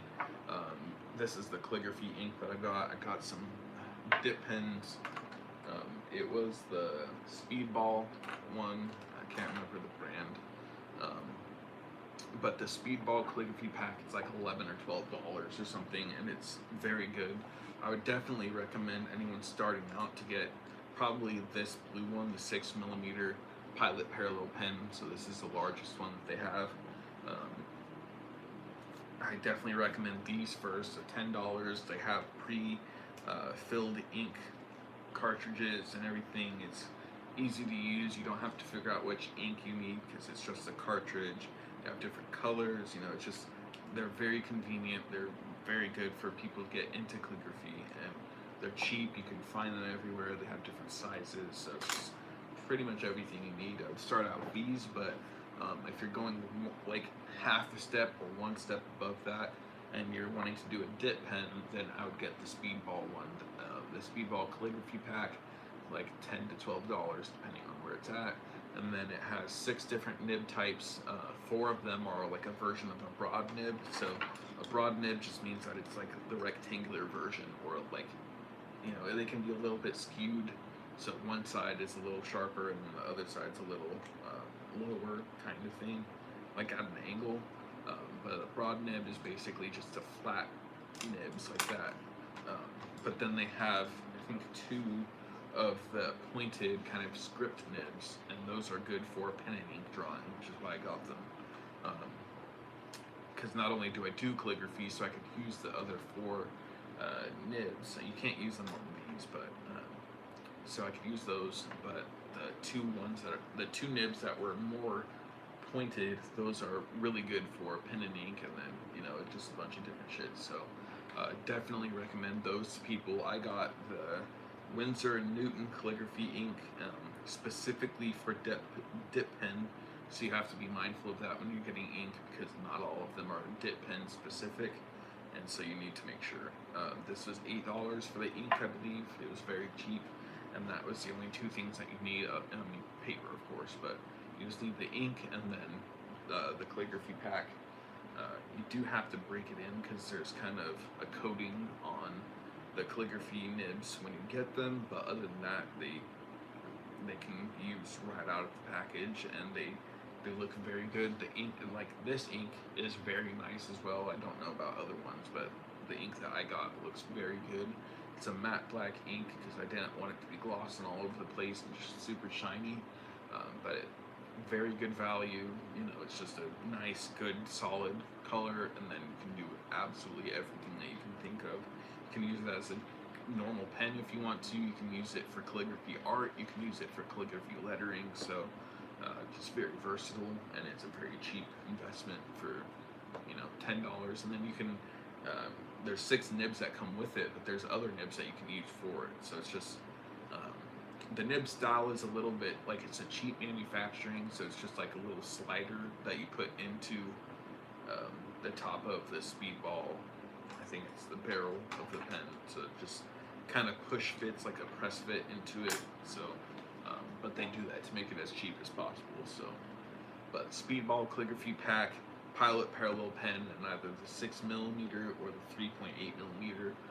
They're both $10 each. This is definitely the best overall starter one, the Pilot Parallel, but if you're wanting to get into pen and ink calligraphy, then get the Speedball calligraphy pack. And then for pen and ink or etching, cross hatching, you know, any of that style, definitely get the Statler Mars Technico, the 2mm lead, not the 0.7 ones, because those are not the ones you want. You want the bigger lead version, and then you can get the Statler lead pointer too, which is really nice. So, but yeah, that's gonna do it for today's stream. I kind of got a little off track, but you know, started it to deal with my guitar, and I got that set up, and then wanted to delve into a couple other things that I hadn't and wanted to, because not only is my storage full, but then editing just takes so long, and I have so many fucking videos I need to edit, so I just didn't want to add more to that. Again, tomorrow I'm going to be streaming again. At the very least, I'm going to be streaming me shaving and using a straight razor, and then hopefully also I'm going to be doing some calligraphy and then playing my guitar as well, so I'm just going to see how that goes. But let's see.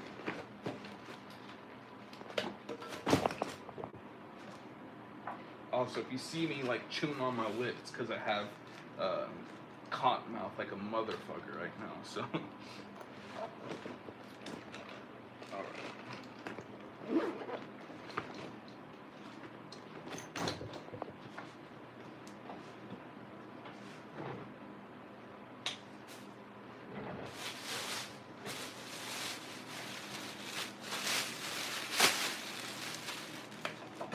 Yeah, 600 mil Montana can tar black. They're high pressure bitumen spray with the fat caps, like the orange dot fat caps to start with. So these are really nice. And then of course I got the chrome, because they have silver. So if you guys don't realize, there's silver and then there's chrome. Very different. I was a little annoyed because at first when I saw this one, I thought that this one was chrome as well, because you can see the top looks like chrome, but it's just black. So that was annoying. I know it says tar black, but at the time I just had looked at the top and then bought it. I mean, I still would use it anyway, so not a waste of money, but at the same time it's like fucking A. But yeah, shout out to Jerry's Artorama. Definitely the best art store that I've been to, especially best local art store. They have everything you can think of, and they always have the free 10% deal, so you can sign up with a phone number and an email, and that's it. No credit card bullshit, no none of that, and then you get 10% on every item that you buy. And then not only that, they just have sales all the time. Shit.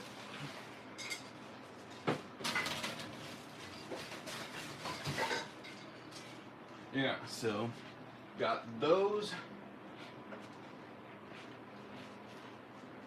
So that's gonna be that. I'm gonna do a blinker really quick, play some riffs, and then that's gonna be the end of that. So this is a new battery I got in Oregon because I forgot mine. I'd never used this shit before, so it's kind of a funny thing of having a vape, like a cartridge on a fucking lanyard, but fuck it.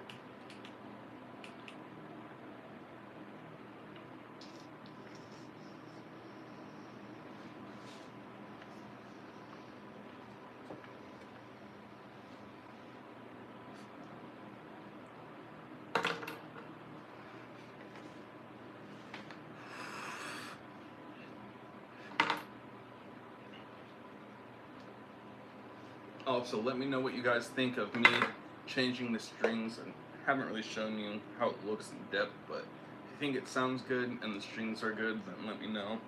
It was my first time changing it, and I kind of did it on a whim, so but I think everything turned out good. So.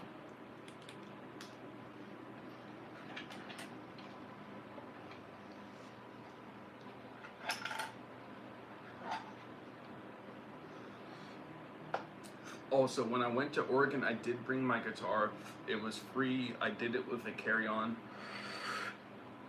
So at least when you're flying Southwest, you have a carry-on in the checked bag. So you have a carry-on and a personal item. So for the guitar, this was my carry-on, and then the personal item is just like another backpack. It's pretty much the same thing, but the personal item is usually like a smaller thing. But hey, I appreciate it. Good looks, bro. I have my waves for about 2 months now, I think, again. Something like that, 2.5 months. So, been doing that, getting my waves back. Last time I had waves, I had them for like 6 months or something like that. So I'll have to do an update video on that. But I have a video of me getting this haircut. Haven't posted it yet, so I've been slacking on that. But I do appreciate that good looks, because I've been trying to get that shit back. But trying to think of what I was saying. Right now I got a barber. I have cut my hair, so when I started out my first waves, I cut it. I did a 4-guard, I think, all the way around, and then I did like a 3-guard on the sides to start out with. But there's 2 different barbers that I've gone to. So there's Master Fulero, his name is Ozdani, and then he is on, what's it called? I always forget what the fucking barber's called.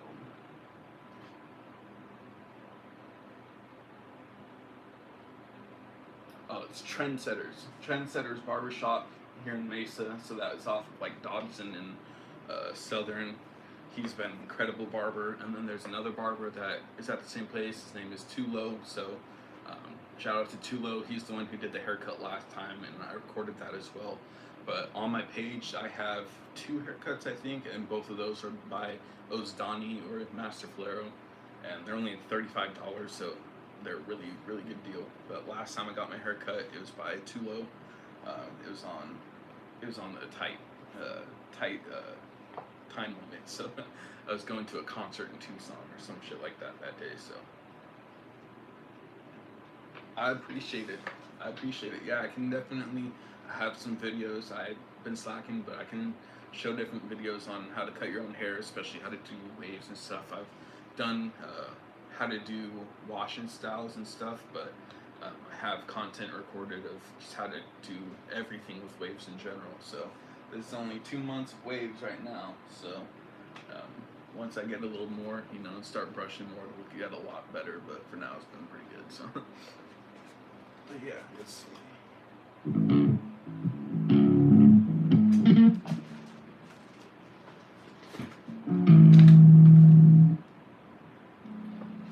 Different sheet music.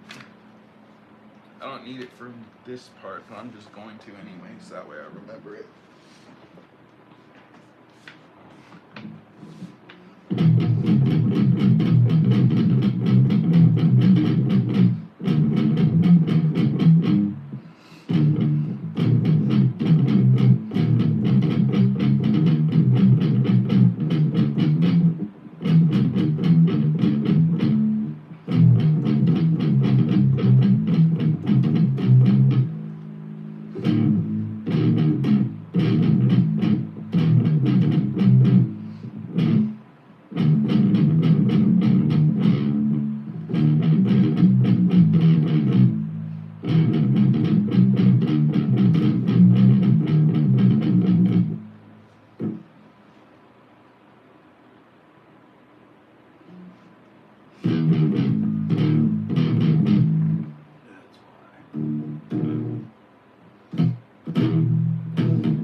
more gain.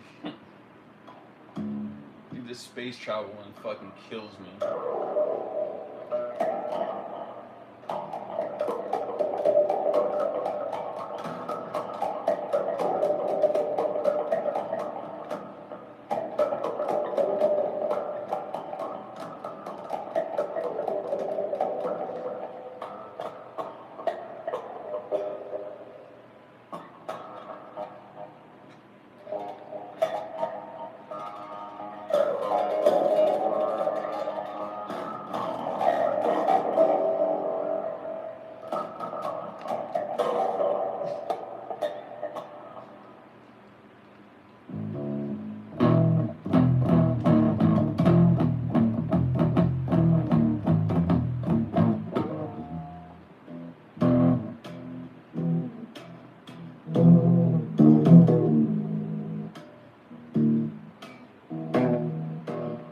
All of these are preset on here, just so you guys know.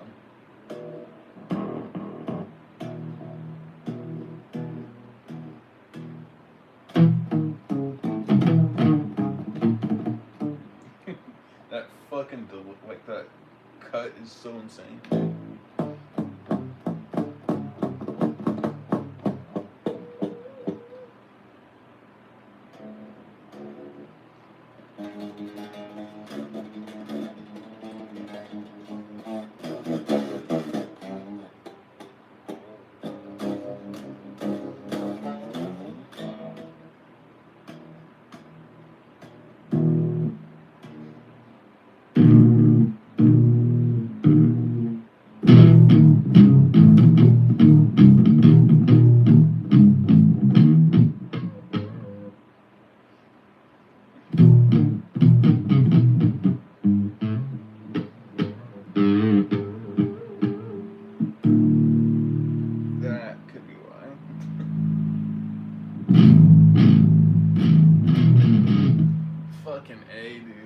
That shit always pisses me off. There's like 12 different volume knobs, so the one that you don't have makes it sound like shit.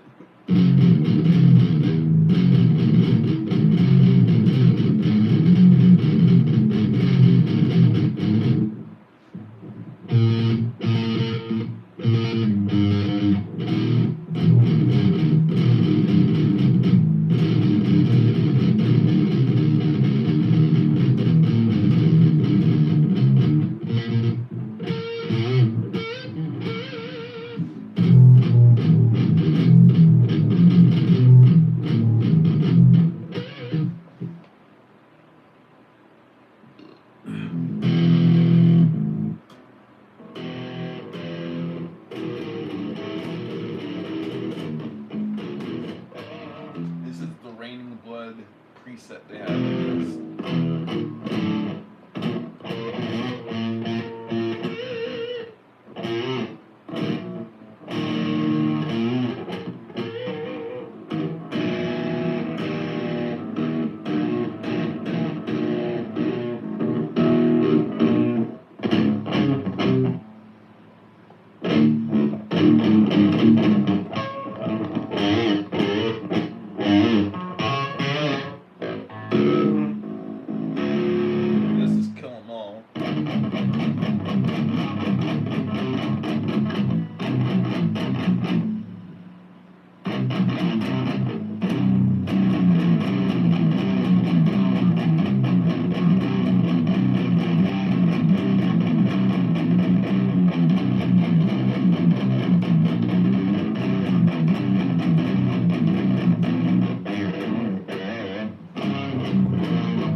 Shit, a month in, I don't think I'm playing too terribly.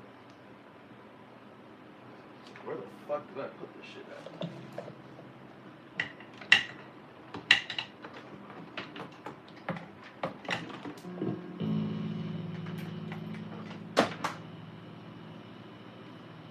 My laptop died.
Literally like 5 days ago, I couldn't do a pinched harmonic.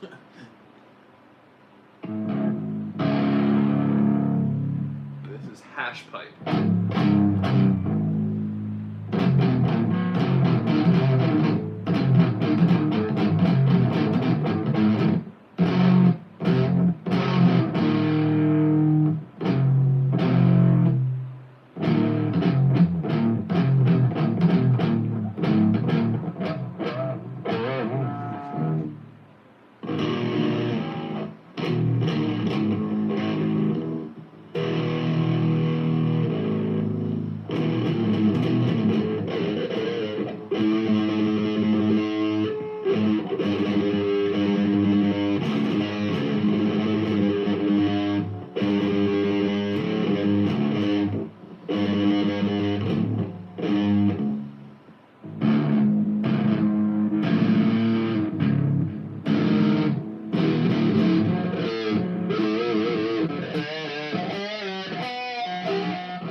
People play that shit.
Something that sounds less sludgy.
say, so I did take this with me to Oregon, so you can do a carry-on and a personal bag. So I took this on carry-on, and then when I got onto the plane, I did pay for priority, so that way I could just make sure. But to begin with, you can just hold on to your guitar, and then whenever people are done, because there's only 3 people in your row or whatever, whenever they're done putting their shit away, then the flight attendant just puts your guitar on top of all the shit. And I took my amp. I did check it, I think, on the way there, but on the way back I took it with me on my carry-on just because just a little parts of it cracked, and I didn't want to have that happen again. Kind of didn't make sense to me because it was covered around shit, like it had padding and everything, but just on the insides it cracked. Luckily in the best places, I think, to crack, right here on the inside, so it has kind of the most reinforcement.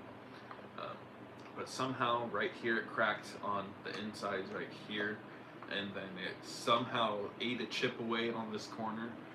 So I'm guessing that when it got pushed up, like the overhead, when it pushed up, it accidentally like clamped down on this part and took out a little chunk of it.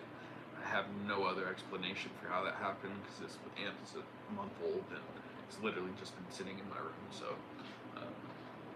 but yeah, other than that, it didn't cost anything extra. I didn't have to do anything.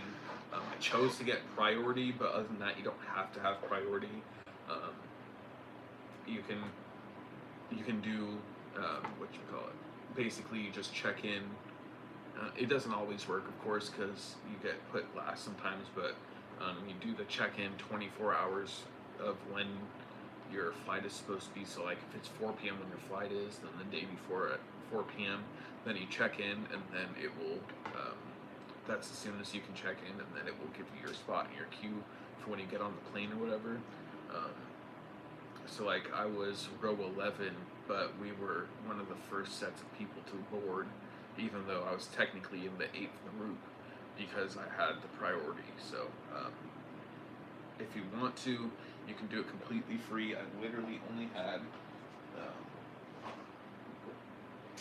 a cheap soft guitar case, so I mean it was kind of ballsy, honestly, now that I think about it, but this is what I used, and I just brought it with me and then put it overhead. Didn't cost anything at all, and when you look on, at least for Southwest, musical instruments up to 150 inches, I think, are basically waived. So just double check online, but this is what I put my guitar in, and then for the amp, it fit in not only the check bag that I had at the time, but also my carry-on. So for the check bag, it needed to be under 50. Kind of doesn't make sense to me. For the check bag, it needs to be 50 pounds or less, but for the carry-on, it doesn't have to be. So kind of doesn't make fucking sense. Still going to be the same amount of weight on the plane. Maybe it's something I don't get, but so on the way back, I brought this with me just because I didn't want there to be another chance of it cracking by it being checked or anything like that. So completely free, easy process. I recorded a part of it, but there's nothing to record. Just record me taking it out of the overhead bin. Also, let me know if you guys want any footage of my flights, because I record all of them. So I've flown twice this year to Oregon and back, so I have footage of both going to Portland twice and coming back to Phoenix twice, and then I went to Michigan last year, and so I have footage, but there was 2 different airports that I had to go to. So not only do I have footage of me going to the Chicago airport, but I also have footage of me going to St. Louis airport and the Michigan airport. So if you guys want that footage, I have hours of me just recording, in the plane. So on the way back this time, there's some fucking crazy footage of Mount Hood and Mount Baker, I think, and Mount Jefferson in Oregon. So that was fucking beautiful. And then we took kind of a strange route on the way back into Phoenix, so we got to see the Grand Canyon, and we got to see Tempe Town Lake, so it was really fucking cool. I got a video of all of it. I have a ton of stock footage, same with photographs, because I do photography, so if you guys want me to post, like, royalty-free shit, like, I can figure out, because I have so many fucking photos of landscape shit that I'm never going to use, so if anyone can make use of it, then I would much rather that be the case. So if you guys want some basically like stock footage or B-roll or whatever the fuck it's called, and have it be royalty free, then I can figure out some different photos of like here in Arizona and Oregon and different videos, so that way people have some stock footage that they can use that's royalty free, and then they don't have to pay shit for it. But I plan to compile all of my photos into, well, not all of them, but not only my film photos but my iPhone photos and all that. I'm trying to figure out a way to compile it so that way everyone can see it, because I would like to show my work, but frankly it'd be hard as fuck to make YouTube videos on it. So trying to figure out a good way to do that, and I think that's partially a good way to do that is, you know, kind of get rid of a lot of the photographs and the videos that I have that are still good photos but I'll probably never make use of, and let other people make use of it with some royalty free shit. So that sounds like something you guys are interested in, either me posting my airport videos of me going through the airport and the flying process and all that shit, and then also what's it called? Also like the photography and the stock photo thing and all that royalty free shit, like making a website for it. Let me know, because I'm in the process of figuring all that out. So if that's something you guys want, comment down below. If you guys enjoyed the stream so far, let me know. Let me know what you guys did like and what you did not like. It's like my 3rd stream ever, so I'm still figuring this shit out. I do plan to do some more video game streams soon. I do play Counter-Strike 2, and I have some single player games. I have Fallout, like New Vegas, and Fallout 4. I have 3 different Resident Evils, like Resident Evil 4, Resident Evil 7, Resident Evil 2, I believe, and a few other games like Mouse PI, and so there's just a ton of games I've been wanting to play, just haven't been able to really do anything with them. But if you guys want me to stream that, I can figure out a way to do that. Last time I tried to stream Counter-Strike, it was so fucking choppy, it was impossible. So it's kind of shitty, because when I'm playing normally I can get decent enough frame rate to play, but I guess it's just not good enough for when I'm trying to stream.